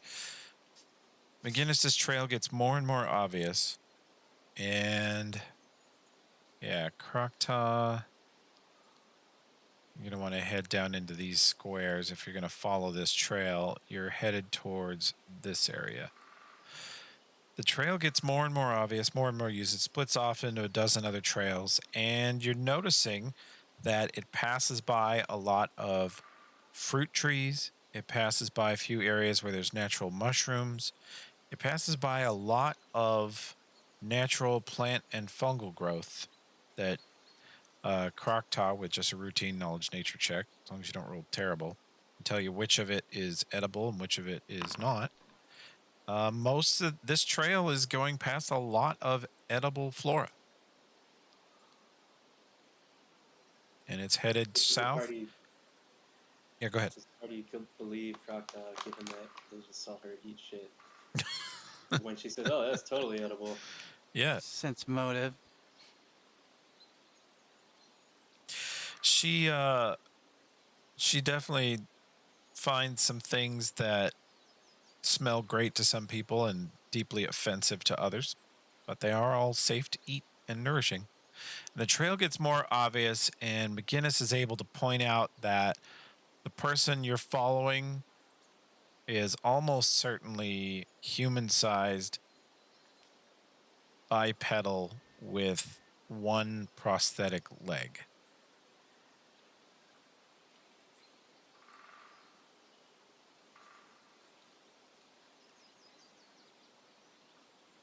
What's a pirate doing so far away from the ocean? I was waiting for that. So, yeah. I was busy eating a cookie, so I couldn't respond It's a- right away. It's a visitor from your future campaign. Yar. Yar.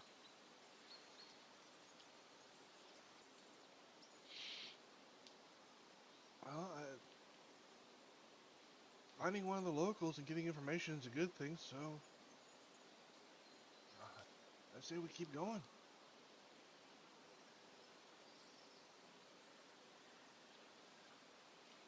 Okay. Okay. You're starting to see, as you head farther south towards the hills and the foothills of the southern mountains of the valley here, you're seeing more and more fruit trees. And Krokta, you're pretty sure these were planted by a person. Sometimes they're in kind of rows or in little copses together, little groves of this type of tree or that. You pass some fig trees and some other things that are pretty universally liked. If you can talk the party into eating them, they're pretty good.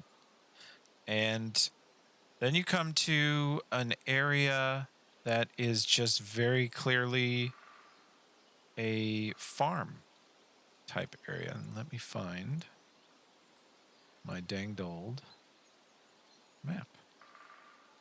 Why isn't this in my list? There we go. Okay.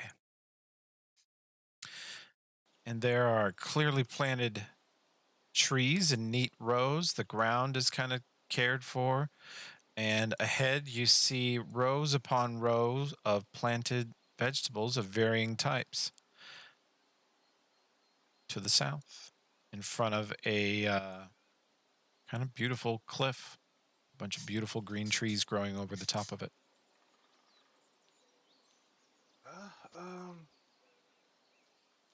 Are these plants? Do they look like food plants or medicinal plants? Croctaw, knowledge, nature.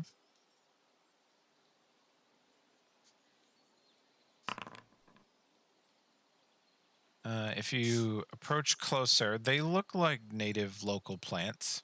Croctaw could point out several other examples of each of them in the area, so you think they're fairly natural here. Well, I'm asking if are they food plants or medicinal plants? Because Mix of both. I remember being being told that there's that drug making guy to the south, and we were heading south. So Hirsik says, I do believe he lives in this area. We are in his area. And as soon as you get this close to the plants, McGinnis or anybody that has a radiation detector, it starts to click a little bit, very softly. Can I sense it whenever I walk into that stuff since I'm immune? Like, do I even notice? Yeah. You can kind of pick it up. Roll me a perception check.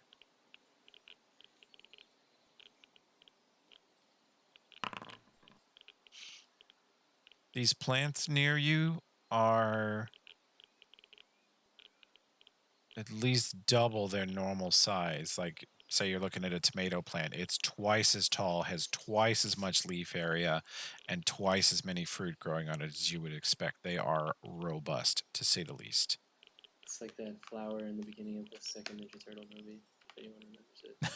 They find it with like the ooze on it, and it's just like huge sunflower. References you never expected to hear again in your life for 200, Alex.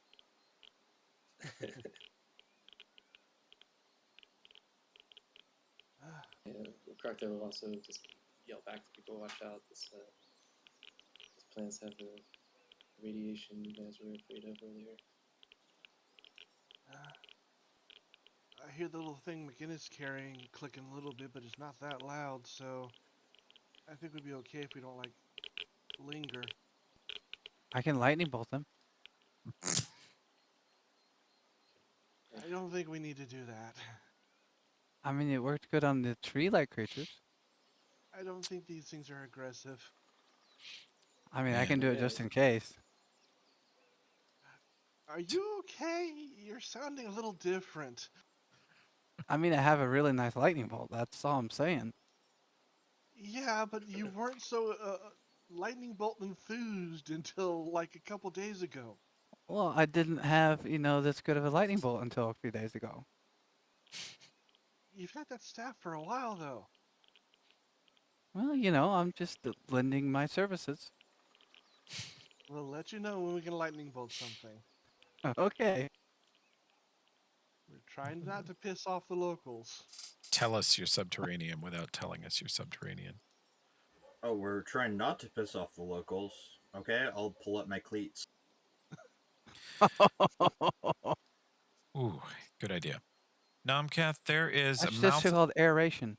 There is a mouth of a cave here to the south with a strange, wide, thick purple flower that has a subtle glow to it that is fluctuating. You're just sort of watching it pulse. But it's just a wall of foliage. Got any idea what that might be? Nope. Never seen it. Croctaw, roll me a perception check. Actually, Croctaw, Ulfred, McGinnis, and Tokala. Hirsick and Olbrin, you're with Nomcath. You're up close to the mouth of the cave. Tokala and McGinnis might be AFK. They haven't moved in a bit. Nope, they're here. McGinnis, holy fuck. You guys hear that? Ulfred notices it too. There are a lot of birds and squirrels and chipmunks and other natural creatures in this area, and they are all watching you. The wee furry critters are looking at us. Hey there, little fella. Maybe another druid? I mean, they're supposed to be good with animals and such, right? Hmm. Can Crocta see if their behavior seems natural?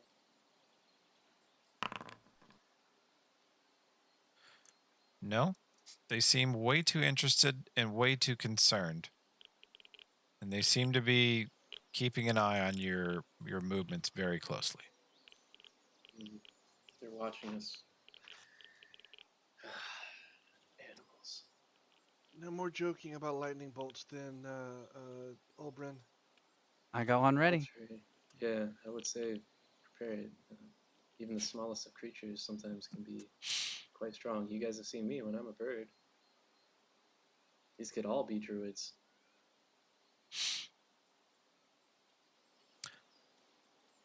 Nomcath perception check real quick.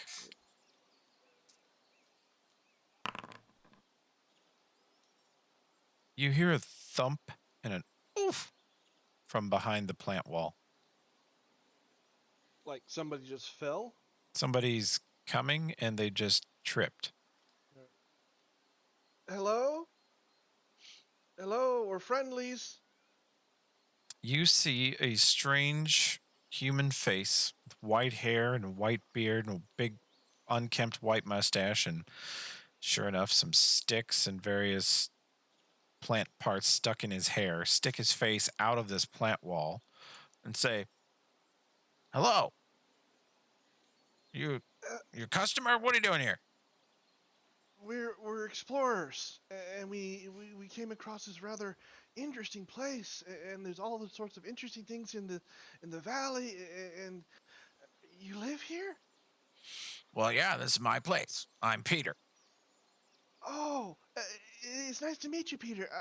I'm Namcath, and his eyes have seen gone you. wide, and his ears are all perked up, and he's kind of putting on that young innocent persona again.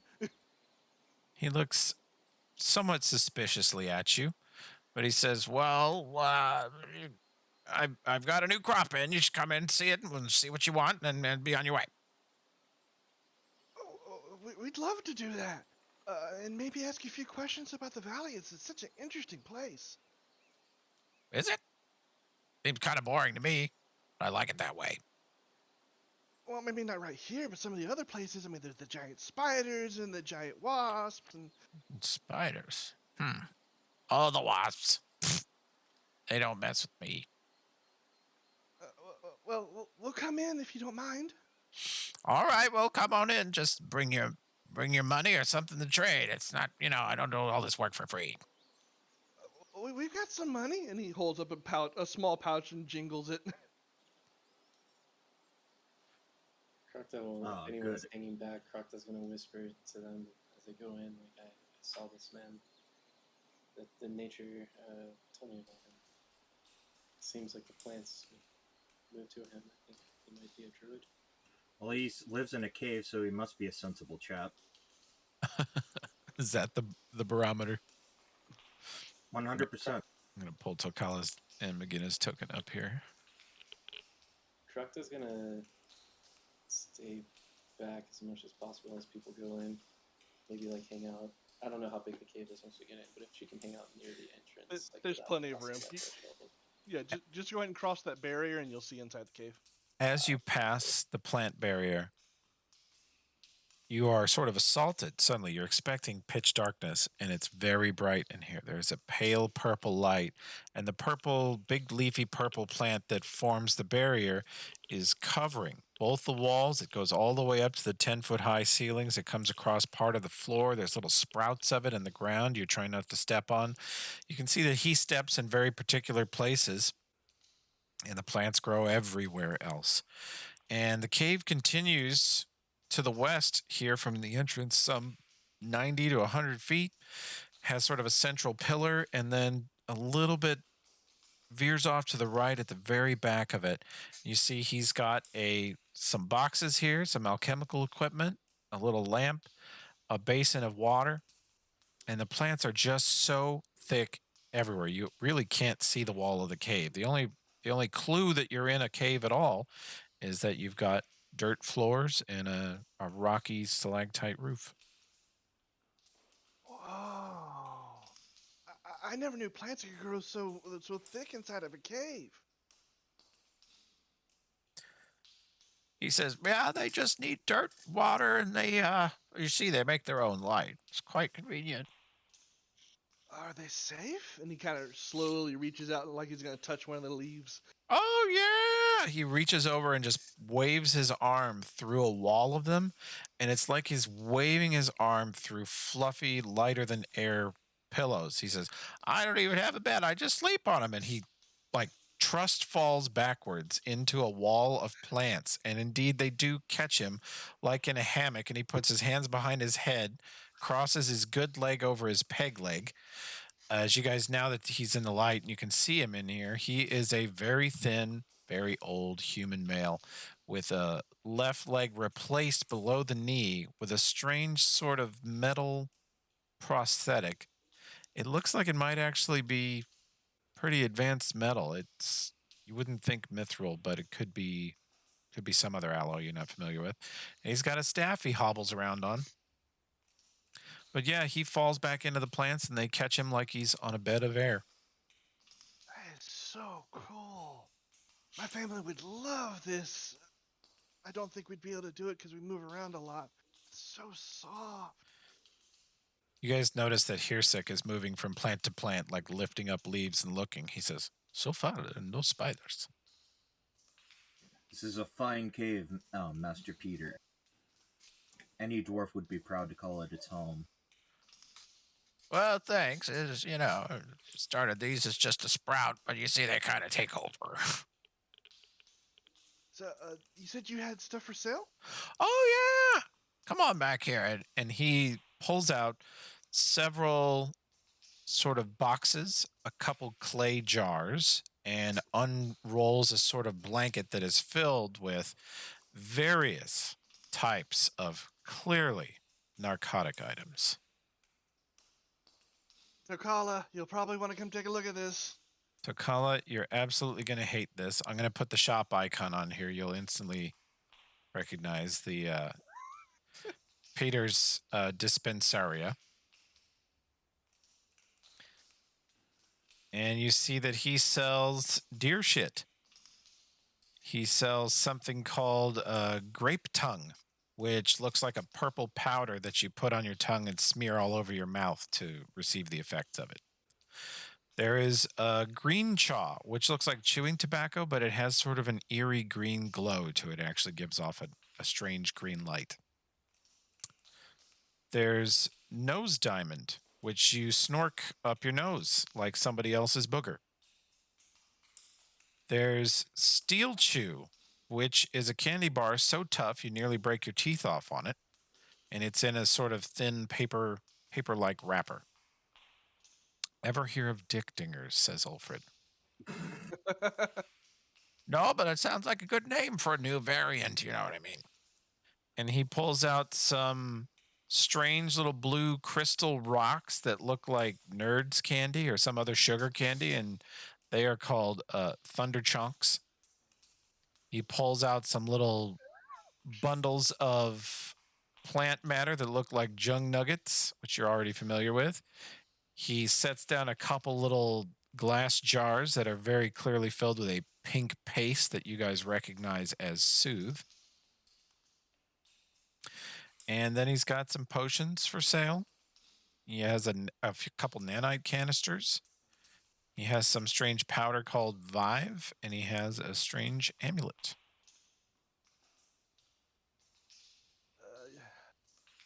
you. Dear shit. I've seen this. For I've the traveler. amulet, Tommy. The amulet is a life-giving amulet. Once per day, when the wearer of this amulet is reduced to 0 HP or lower, the amulet casts Infernal Healing Greater on them immediately. It sounds like you could use that, Takala. If the wearer is instantly killed by HP damage to their con below 0, the amulet shatters and casts Breath of Life on them. I think Croctaw should get that so he doesn't have to make a new character. I'd say either one of the Chads should get Oh. that. You know what's hilarious, Wilfred? Is that as I was like, I will never take that item.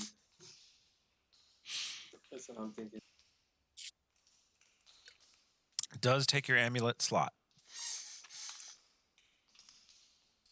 I already have an amulet. Now, as we covered, he will help you explain the benefits of all of his different designer drugs. Dear Shit, as you guys discovered, gives you Expeditious Retreat for longer than you normally get that spell, I think, or a pretty good time.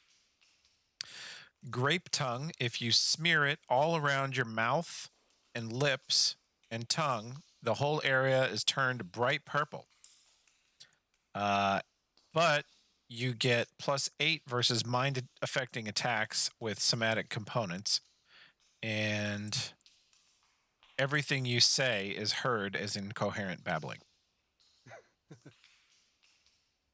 So your mouth kind of numbs, and you just blah, blah, blah, blah, the whole time. It's great. Some of these have healing components too. Some of them heal a little bit as they do their thing. Greenchaw causes the user's skin to exude a green glowing substance that provides light and lubrication for 1d6 minutes as the grease spell and a light spell. Nice. Let's see. I actually just need a token to. I'll use him on Tokala since he's AFK, so you guys can experience the majesty of these. Let's see.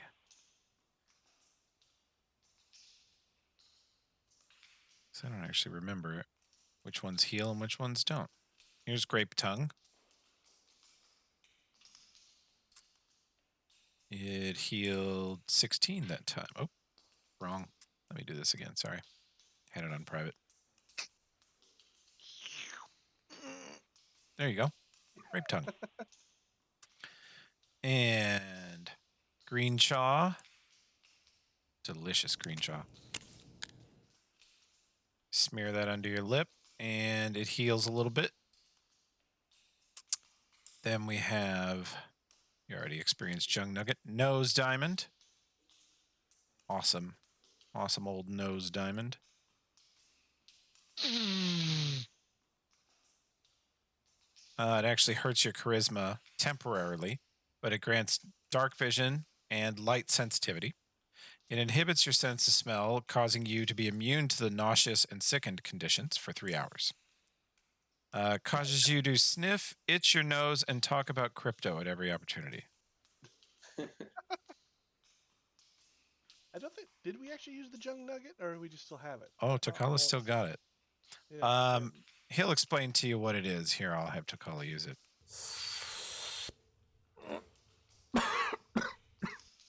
Calms the nerves and makes one paranoid at the same time. Smoking this stinky finger grants +4 versus mind-affecting attacks, +4 sense motive, -10 initiative, and incites rambling discourse for 3 hours. That's some dank ass shit. Yep. Some Jung Nugget, buddy. Steel Claw. I don't even remember what this one does. You tear open the wrapper and temporarily changes all the user's soft tissue to hardened steel. This results in an iron skin spell, +6 natural armor, DR10 versus slashing, and blindness. If it wasn't for the blindness. It lasts 3 minutes. Pretty great. Except for the blindness. Well, but, you know, deal with that. And the Thunder Chonk? The Thunder Chonk. Hell yeah. Blue crystals taste bitter when chewed and crunch very loudly. The user's voice is amplified to extreme volume, double range, and +2 DC for any voice attacks or spells with verbal components.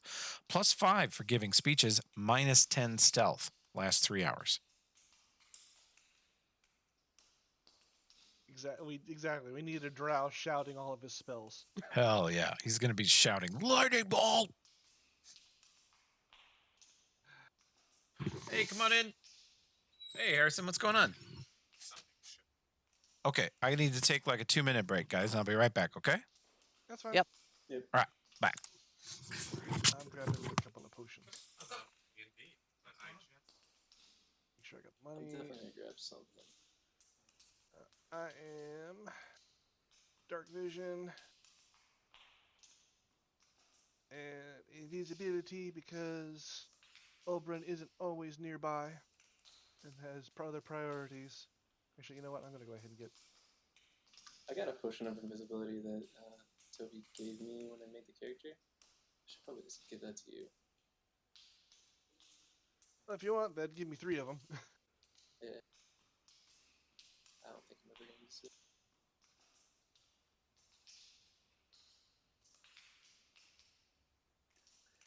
We should always, get that amulet, man.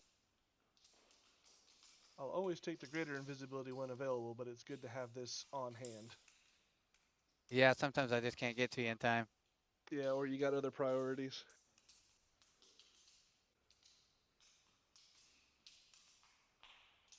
What other potions were there, Nomcath? Anything else we might want to grab? There's 1 more potion of dark vision, 1 more potion of invisibility, and 6 potions of cure light wounds, and 1 potion of protection from arrows. Okay. See something in there for Takala. The soothe, yeah. I'm gonna Also, fucking Thunder Chonk. I love that name. That is a brilliant name. Now there's the Vive powder that he didn't read out. That's apparently something separate. Revitalizes the body at the cost of mental acuity. Onset time of 1 minute. Eliminates fatigue and exhaustion and heals 1d4 ability damage to a physical score, strength, dexterity, constitution, or target's choice. The first dose taken in 24 hours deals 1d2 damage to intelligence and wisdom. Additional dose within that period deals 1d4 damage instead. So yeah, you can basically remove exhaustion and fatigue and heal physical damage at the cost of mental damage. Okay.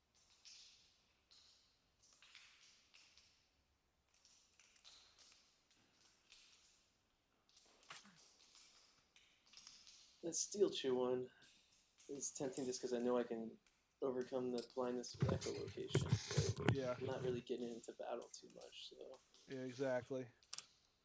How much is the Okay. protection of arrows? 300 gold for the potion of protection from arrows. How much gold do I have, Tobus? You don't have any gold. You don't have we- any we s- gold. We I stole it spent all. You have 1,300 gold. I'll take that protection from arrows then. Toby, I'm gonna talk to this crazy guy and say to him, I know I'm not nearly the connoisseur that you are here at these drugs, but I do have some knowledge from my tribe of some specialties we used to make. I might be able to share that info with you if you could give me a slight discount here on the Thunder Chunk. And I'm doing diplomacy.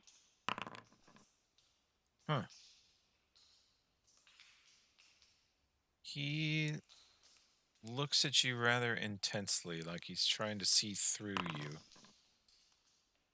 Oh, wow. And you see his eyes kind of, his pupils dilate and almost polymorph into cat's eyes for a split second, and then he blinks and they come back to humans and human eyes. And you feel like time is like stopped for him, and he's staring at you a little too long. And he says,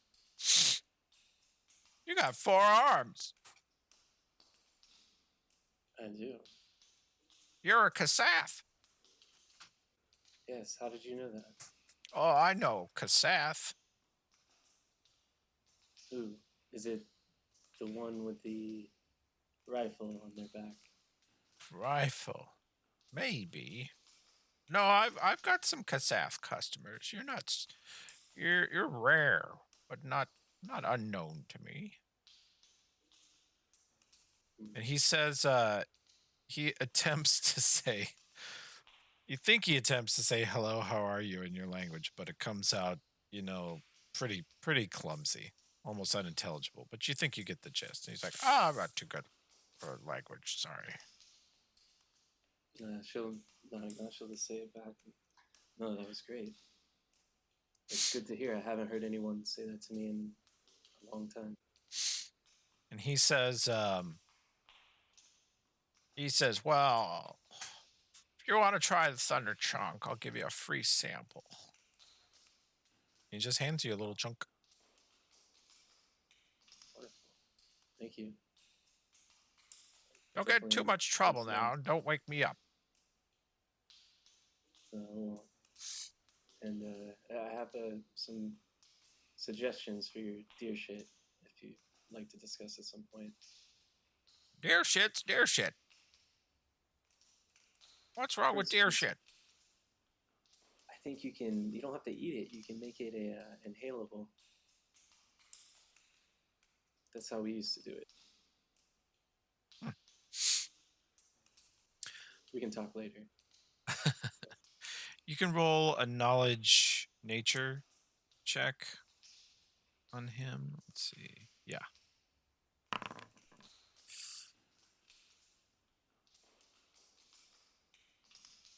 His skin is sort of leathery, and first you thought dirty, but it's actually just tough and sunburned and leathery to the point of being minorly armored. You think he might have a version of a bark skin spell up just on him, but it doesn't look like an active buff because active buffs always look a little strange and temporary. It looks like his skin is just tough as tree bark.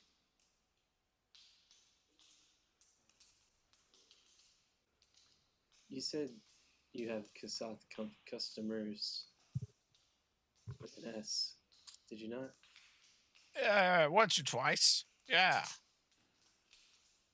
Recently? Maybe. You can roll sense motive.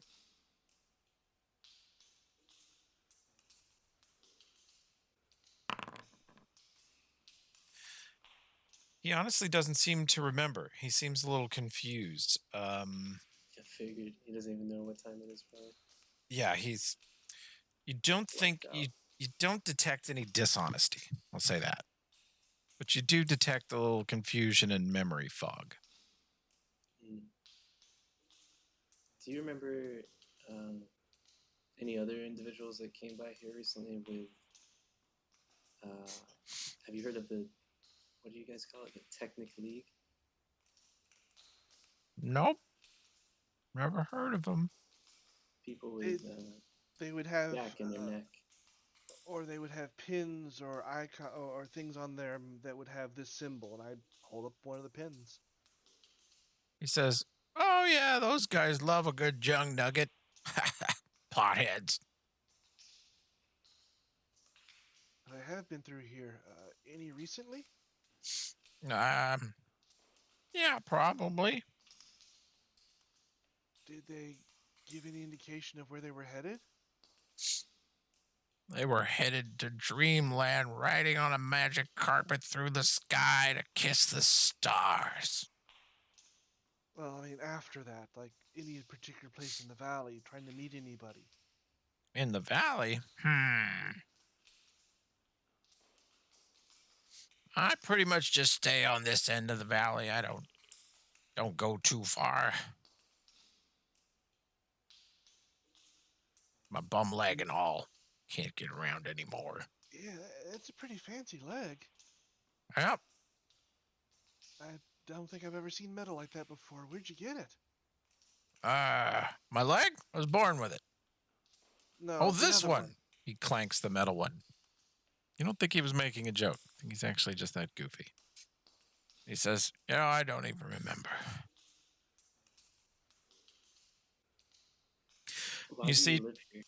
mid-conversation, he just kind of turns and starts combining things in a little jar and then taking out a little Morton pestle and grinding up something into powder and sort of humming and mumbling to himself. It's like he's forgotten you're there.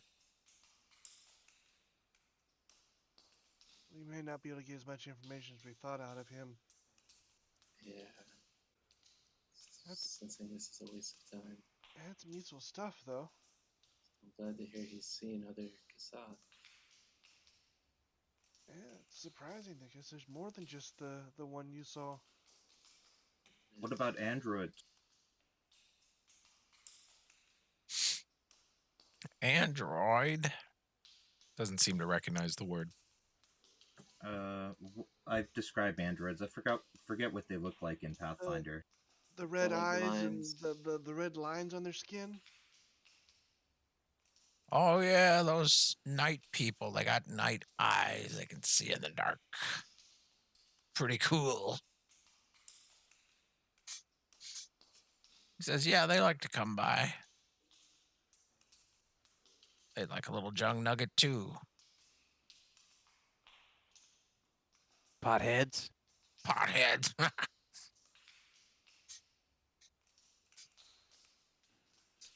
He says they live around here west of here somewhere. The next hills over.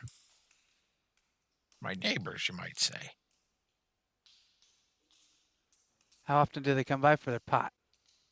Oh, those night people, they get glowing red eyes. It's hard to see how bloodshot their eyes are. They, Potheads. they smell like it, though.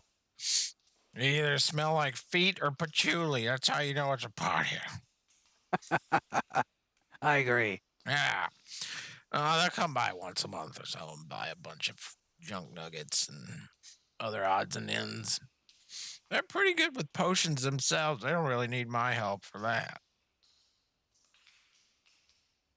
Oh, maybe we'll visit them too. You could. They don't like your shinies. They wouldn't talk to me forever because of my leg. Smack, smack, and he hits himself in the organic leg and he goes, nope. He hits himself in the other leg, clang, clang. They don't like this. Picky. Potheads. Picky potheads. It's my leg. Or I supposed to stand on air. I'm sure we can make sure that's not stuff isn't in sight and not offend them. So, have you heard anything about giant, really, really big metal spiders?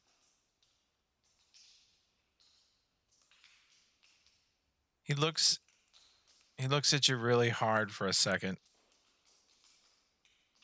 And he looks like he's just looking through you.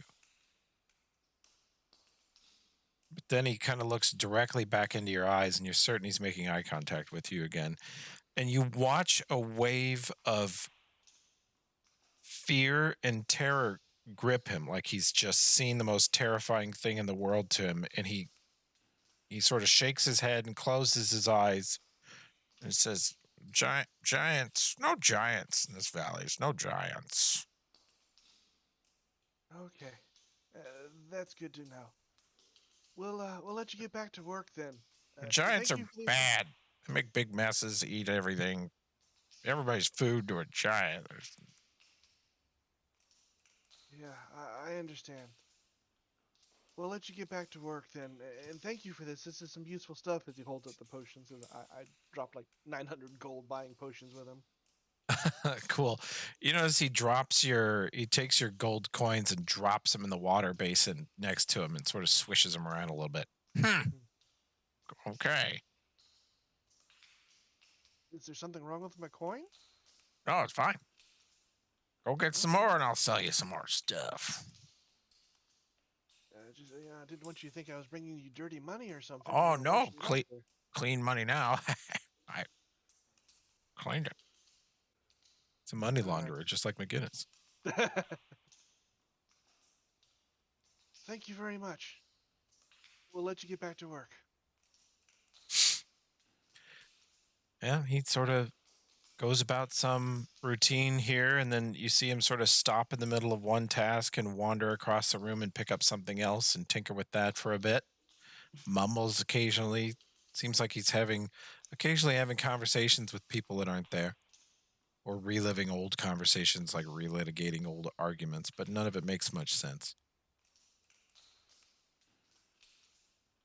We sampled a little bit too much of his own stuff. Don't get high on your own supply. All right, let's head out. Oh, I'll get that leg. Why are you not letting me move that? Okay, there we go. It's just being slow. Toby, I can't see the descriptions on the items in the inventory, the Grape Tongue and Thunderchunk. Yeah, Yeah. it only shows on the details page. I need to copy and paste them over to the main page so they're easier to remember what they do. Oh, okay, I see on the detail. Yeah, it's not quite That works. convenient. I I'll just copy it. meant to do that and I forgot. So they're a little inconvenient. No worries, I got it. Guess we head back out to the main area of the valley. Okay. Did you guys get a sense that that guy was extremely powerful? If not goofy, but did you see his skin? It's Just like, like- permanently hardened.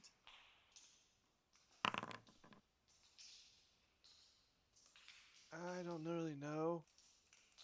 When you guys started pointing out the animals, I was just thinking some of the old stories about druids and stuff, and I thought it would be a good idea to be harmless and polite. Yeah. Was that spellcraft tell me anything, Toby? I mean, you didn't see him. What are you wanting to inquire on specifically? If how high of a spellcaster I think he was. I mean, obviously I'm not handling him. It was pretty passive, but how powerful I think he was just by observing him. Hard to say. You didn't see him cast any spells. You don't see a spell book or a holy symbol or anything like that on him. You could still be a druid or an oracle or any number of spellcasters that don't necessarily have any outward signs that they are what they are. But yeah, Croctaw noticing kind of like buffs that are on him. The animals are still looking at you when you come out, but they're not threatening or worried. They're just sort of keeping an eye on you. And he seems absolutely oblivious to all of this. You almost get the sense between Ulbrin and Croctaw that the animals are keeping watch over him. They appear to be concerned about him. Yeah, it We seems could take Oberon. Yeah. They seem almost protective of him. like a bit of a nutter. Yeah. I did not enjoy my conversation with him, I must say. Druggy. Croctaw, I've heard of. I don't know too many druids, but I've heard of druids being able to talk to animals. Is that a power you have? Yeah. In a way, they can speak. You think I should ask these animals why they're concerned about him? Maybe. I don't know if it's helpful, but it might be. I don't know if That you is a think it's good a waste of idea. time. I should have thought of it myself. How do I actually do that, though? I forget. Actually, I might not have that because of my archetype. Let me see. Is that like a regular druid ability? Yeah, It's you a have normal druid ability. I'm pretty sure you have that ability, I think. Let's see. Let me see. I might have lost it if it's one of the standard things. Oh, from your Ancient Guardian Yeah, stuff? wild empathy. I don't have wild empathy. That's what it is. I What think did you- that's what it is. What do you lose for wild empathy? No, I lose wild empathy to get like my bonuses to diplomacy and like Oh, gotcha. dealing with people, basically. Yeah, I think you could still. I'm not much of an animal person, more of like a tribe person. It's still a first level spell for you to cast Speak with Animals if you want to. Oh, okay. Okay, yeah, I'll do that. It's a spell that's available to you. All first level druids get it, or druids get it as a first level spell. You can ask questions of and receive answers from animals, but it doesn't necessarily make them more friendly to you, but then you do have your diplomacy. Wary and cunning animals are likely to be terse and evasive. The stupid ones make inane comments. An animal's friendly toward you, maybe do some favor or service for you. Okay. First, I will. Alfred, roll me a heal check.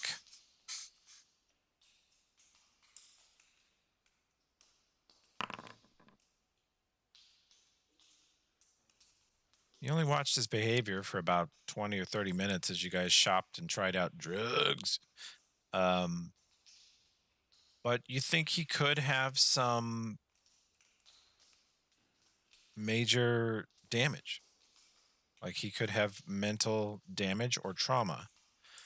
It could be a disease you have read about and heard about, and you probably never saw it in Scrapball because nobody lives to old age in Scrapball, but you've heard about humans when they get old, they get kind of weird mentally. So you sort of chalk it up to that at first, but he seems both too competent in one moment and too out of it in the next.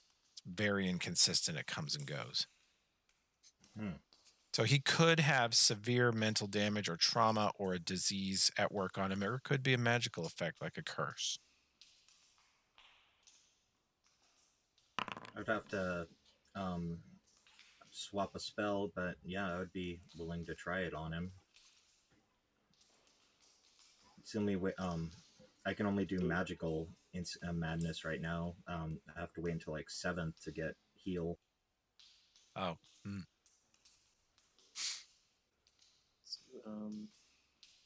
Sorry, Alfred, if you're about to do something, go ahead. What were you thinking, Crocta? So I was just trying to size up the chipmunks, how size and find the alpha Sizing up chipmunk. the chipmunks? Are you going to fight one of them, or? I just want to find the alpha chipmunk. Because I didn't like prepare their stats, but if you give me a minute, I'll load one into Foundry and we can throw down. I just want to identify the alpha chipmunk. My if I money's can, on then, you, even versus the alpha. I'm Sure. going to do dispel hostility on the alpha chipmunk. Okay, I'm just gonna dispel the put it in the cave for now. Okay. What's with all this hostility, man? You should have taken option A. There you go. Dispel hostility works. Awesome.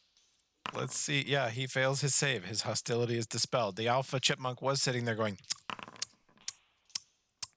and now he's just looking at you. Chewing aggressively. Yeah. Nice. And now you're going to then, speak with animals. Yeah, with that alpha chipmunk.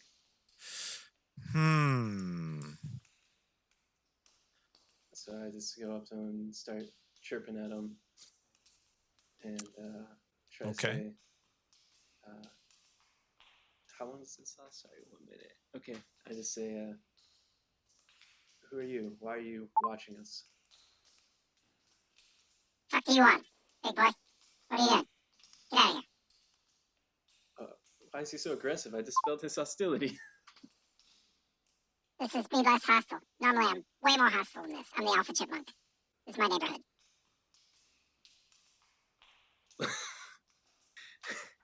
Now look here. I will not be threatened by you.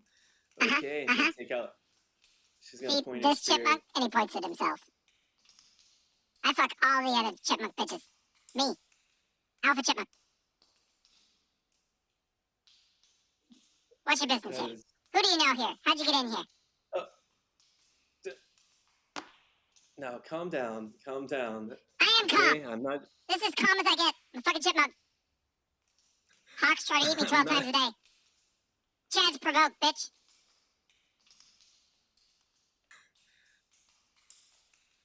I'm not here to fuck any of your other chipmunks. So just relax. I just have questions for you.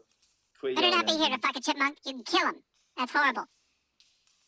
I won't kill them, but What I a will mental kill you image. if you don't quit threatening me. Now, who is this man in this cave, and why are you all staring at us and watching him?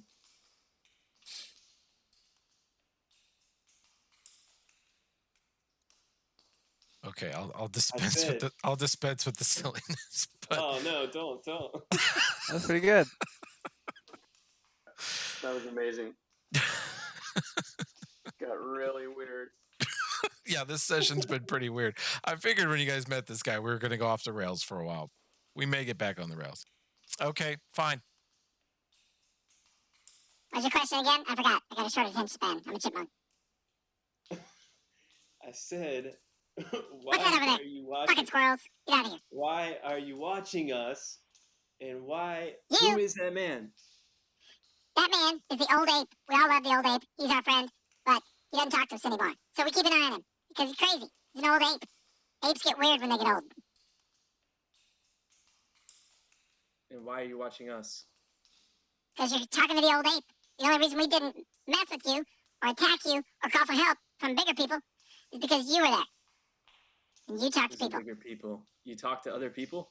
You talk to animals. You talk to birds. You talk to plants. We've heard about you. And you.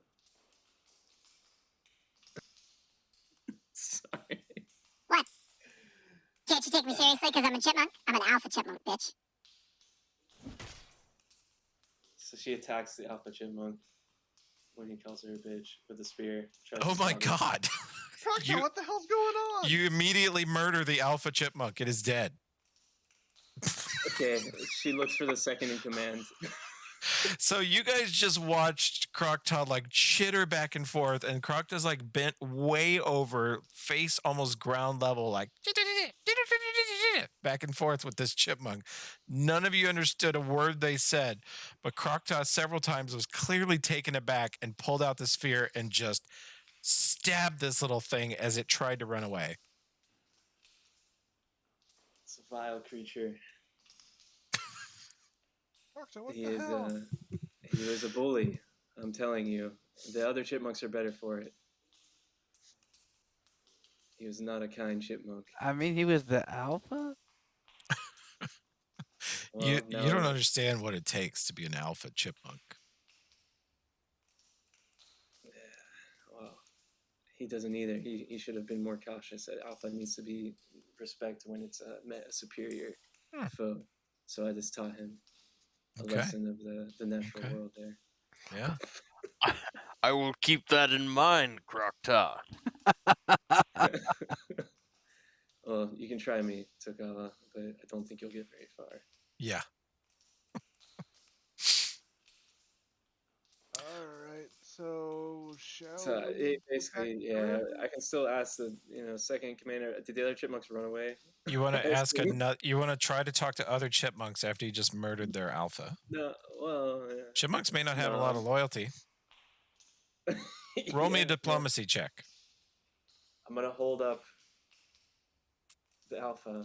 Jesus Christ. The Chad monk. That's right, McGinnis. You killed the. I hold You up the are. alpha. Croctaw is the Chad monk. Yeah, I hold it up and say, "I am the Chad monk now. Come forward and bow to me."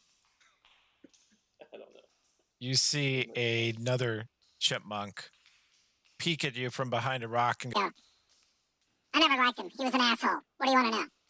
Agreed. He is horrible. Such a piece of shit.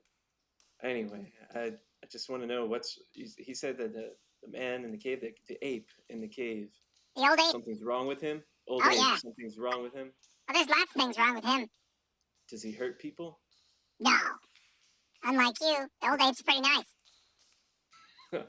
I am a very benevolent alpha chipmunk. You'll see. You've upset the entire order of chipmunk society. You don't know what you've done. It will adjust. These things happen. It's a natural order. Alphas fall, a new alpha takes its place. So now You're the bringer of chaos in chipmunks. Relax. He was our leader. He was going to lead us to glory. We chose him through violence, through victory, through perseverance, through leadership. He was our chipmunk. He was a jerk, though. It's fine. Nobody cares. Yeah, exactly. That was my point. they seem wasn't- easily distracted. They have the attention span of a small rodent. Crocta is also easily distracted during Yeah, this conversation. I'm noticing that we're not getting a lot of information so far. She's so absorbed. Like, I think she starts talking like a chipmunk. It makes her think like a chipmunk. And she's also easily distracted here.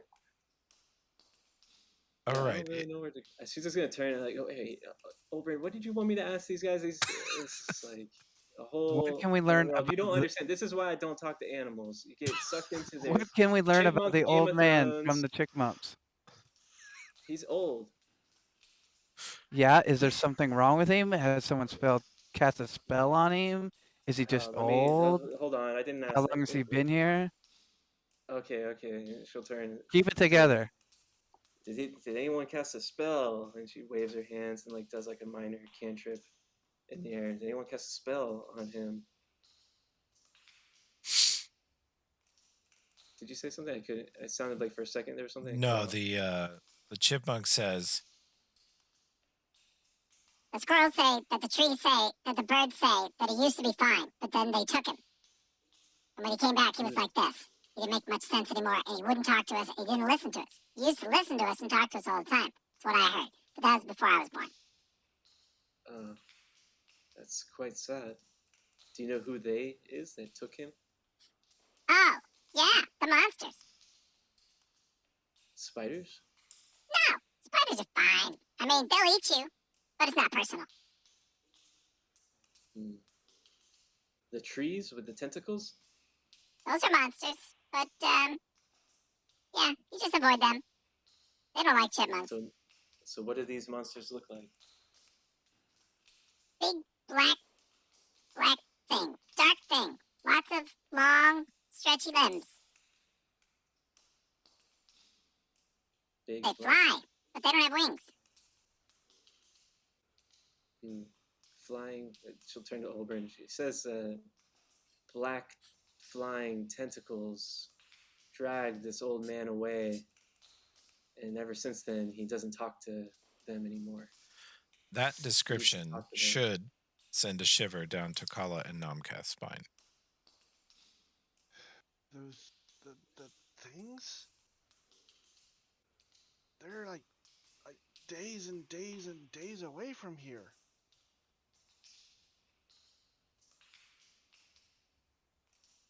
What things? I don't think You I know have a these things? macro for that, Josh. You want me to do a I wisdom thought it check rolled for you? earlier. Yeah, roll that for me. It might have. I don't even know what I've got. Okay, wisdom check. You got a 9, about average. Great. I know nothing about nothing. What are you trying to think of? What that description would remind me of, if anything. From the drow worlds, probably nothing. It's a little too vague. Black blob with tentacles. That could be a lot Yeah. of the things that drow hang Yeah. out with. You Yeah, guys are they weird. hang out some pretty heinous shit. You Yeah. do. Oh, is it? I mean, it might be Cthulhu. There's no way these chipmunks are talking about fucking Cthulhu, though. So yeah, it's a little too vague. You're not sure, but Nomkath, Tokala, their limited experience in Numeria, Nomkath and Tokala have both fought barbarians, wizards, robots. They weren't particularly afraid of all of them. The most terrifying encounter they've ever had did involve a flying black monster with tentacles, though. Yeah, and that's like a long ways from here. It can't be that same thing. No way. That you- nightmare creature is long gone by now. Oh, Anything? the Is there anything thing, I the could thing in ask? the desert. You weren't even there. It was before we ran across you. Yeah, but I heard you guys talking about it a little bit. Yeah, it's way back there. There's no way it could be here. Are you sure? Is there something I could ask this chipmunk here that would convince you otherwise? Any characteristic traits I can ask about? Besides tentacles and floating? Wasn't it one big white spot or eye? Something like that? I'll turn to the chipmunk and pull down her eye and say, does it have a big eye? Pulling down at the eyelid. I don't know. Chipmunk's like, what? Never seen one myself. Just heard about it. Surprisingly, these chipmunks do not have a detailed history of the appearance of all these creatures. I got a detailed history of D's nuts.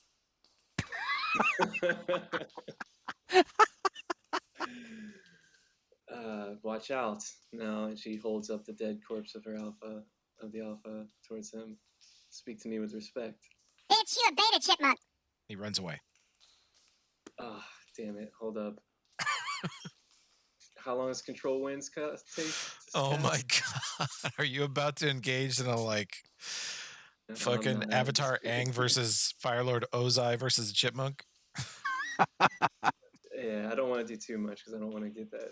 You're gonna destroy the garden, man. You're in the garden. Yeah, I can't destroy it. Though I could put River of Wind and like blow the chipmunk towards me.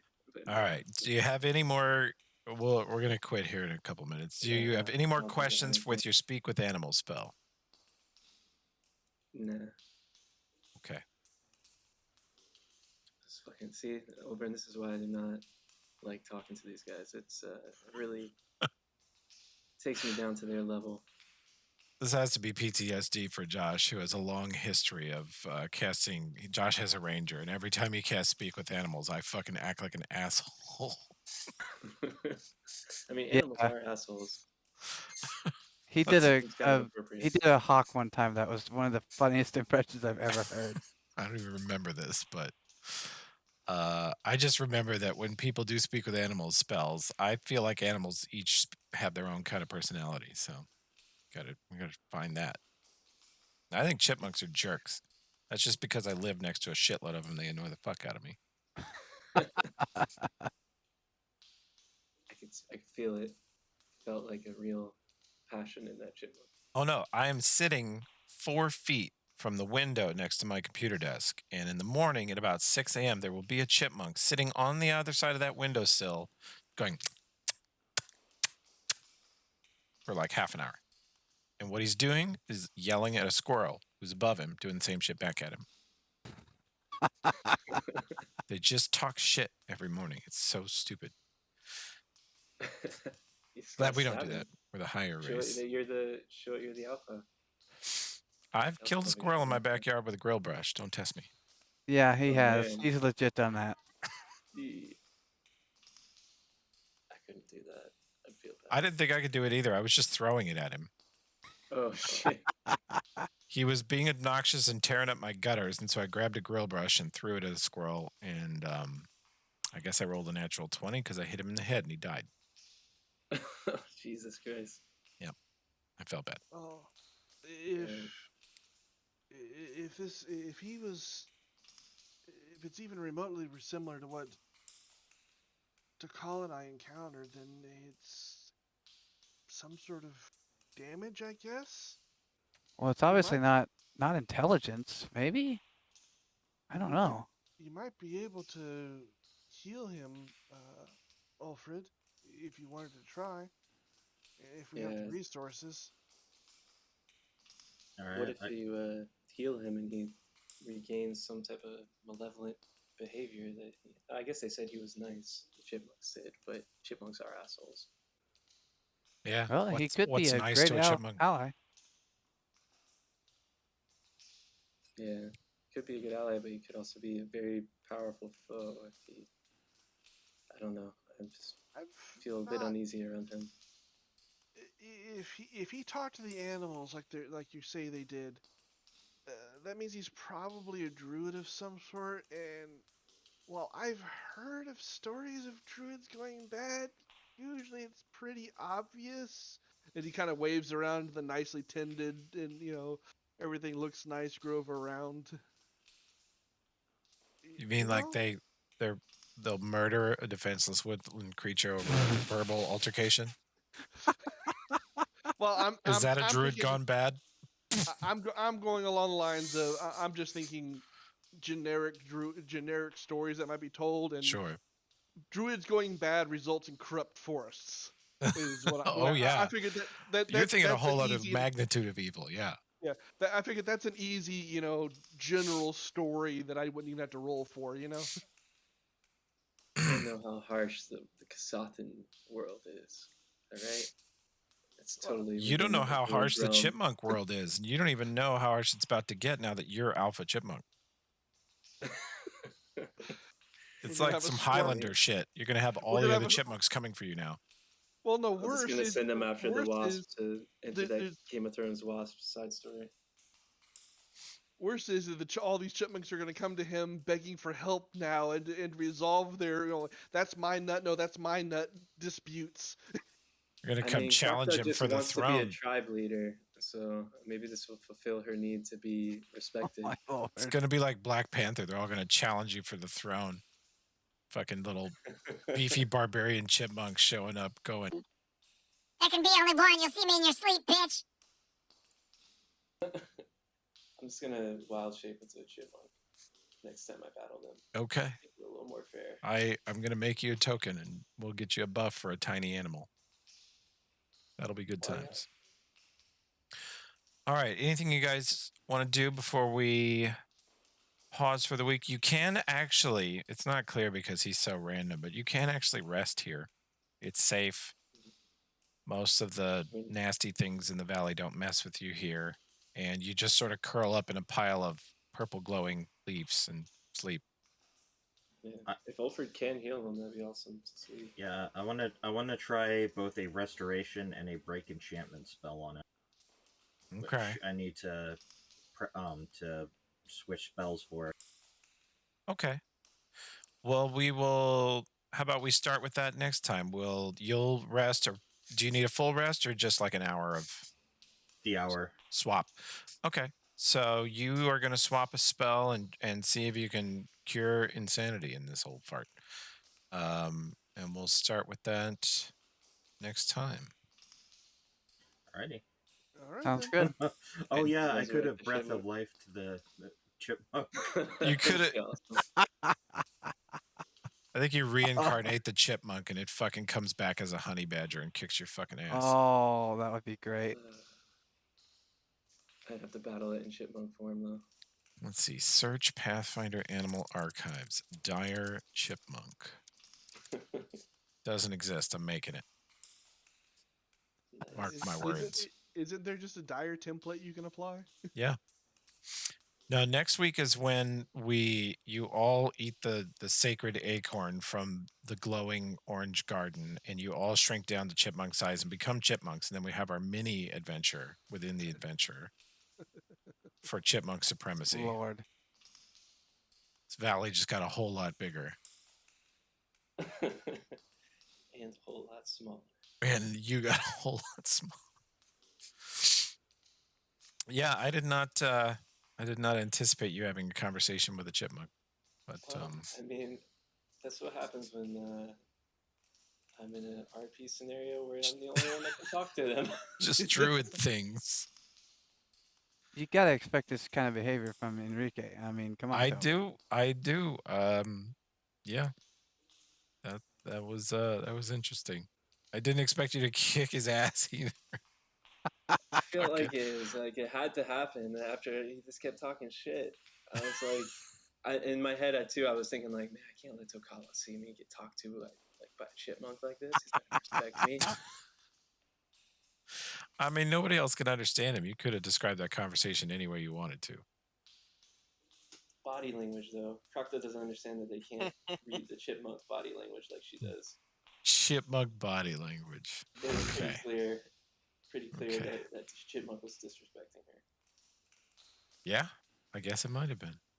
I mean, Well- you know that one on your window, you see him all the time. I just keep waiting for the neighbor's cat to get him. He'll get his one day. I wish I could. I was hoping actually originally I was going to Speak with Animals. If I could put it on someone else, I was going to give it to Oldgrim. So that would have been perfect. You guys could have entered your old, be a dick to him and speak with animal form. Yeah, Josh hasn't cast Speak with Animals in about 6 or 7 levels. I think I taught him a valuable lesson. Yeah. I don't try it that much with my ranger. I'd get about 3 exchanges in and just shoot him. See? Look, I have a way with animals. All right. I guess I'll see you guys next week then. All right, thanks Sounds good. everybody. We'll see Yeah. you next time. See ya. Bye. Good job. guys. See ya. Glad you got all your stuff fixed, Josh, so you could hang out. Yeah, not quite. We'll do some more work on it when I'm down there. But Okay. we'll figure it all out. Well, I mean, your audio quality is good. Okay, that's good. I think everybody can hear you fine, and if you can hear everybody else fine, then we're in pretty good shape. Pretty good shape. We did figure out the Brave thing, but I'm still not convinced it's hooking up correctly every time. I'm not sure on it. We'll have to work Okay. with this USB thing and all that stuff. So That thing's weird, but seemed like Emmanuel found the key is to specifically set it to that thing, the GS3 or whatever it's called, in the Apple system preferences and in Discord. see, that's just so weird because normally I just have to set it in Discord and it does it. Well, that little device is weird, and they probably half-assed their Mac support. They did claim that they had Mac support, and they do. It's working. We're talking on it right now, but yeah, it's not standard. It doesn't behave like other audio devices should.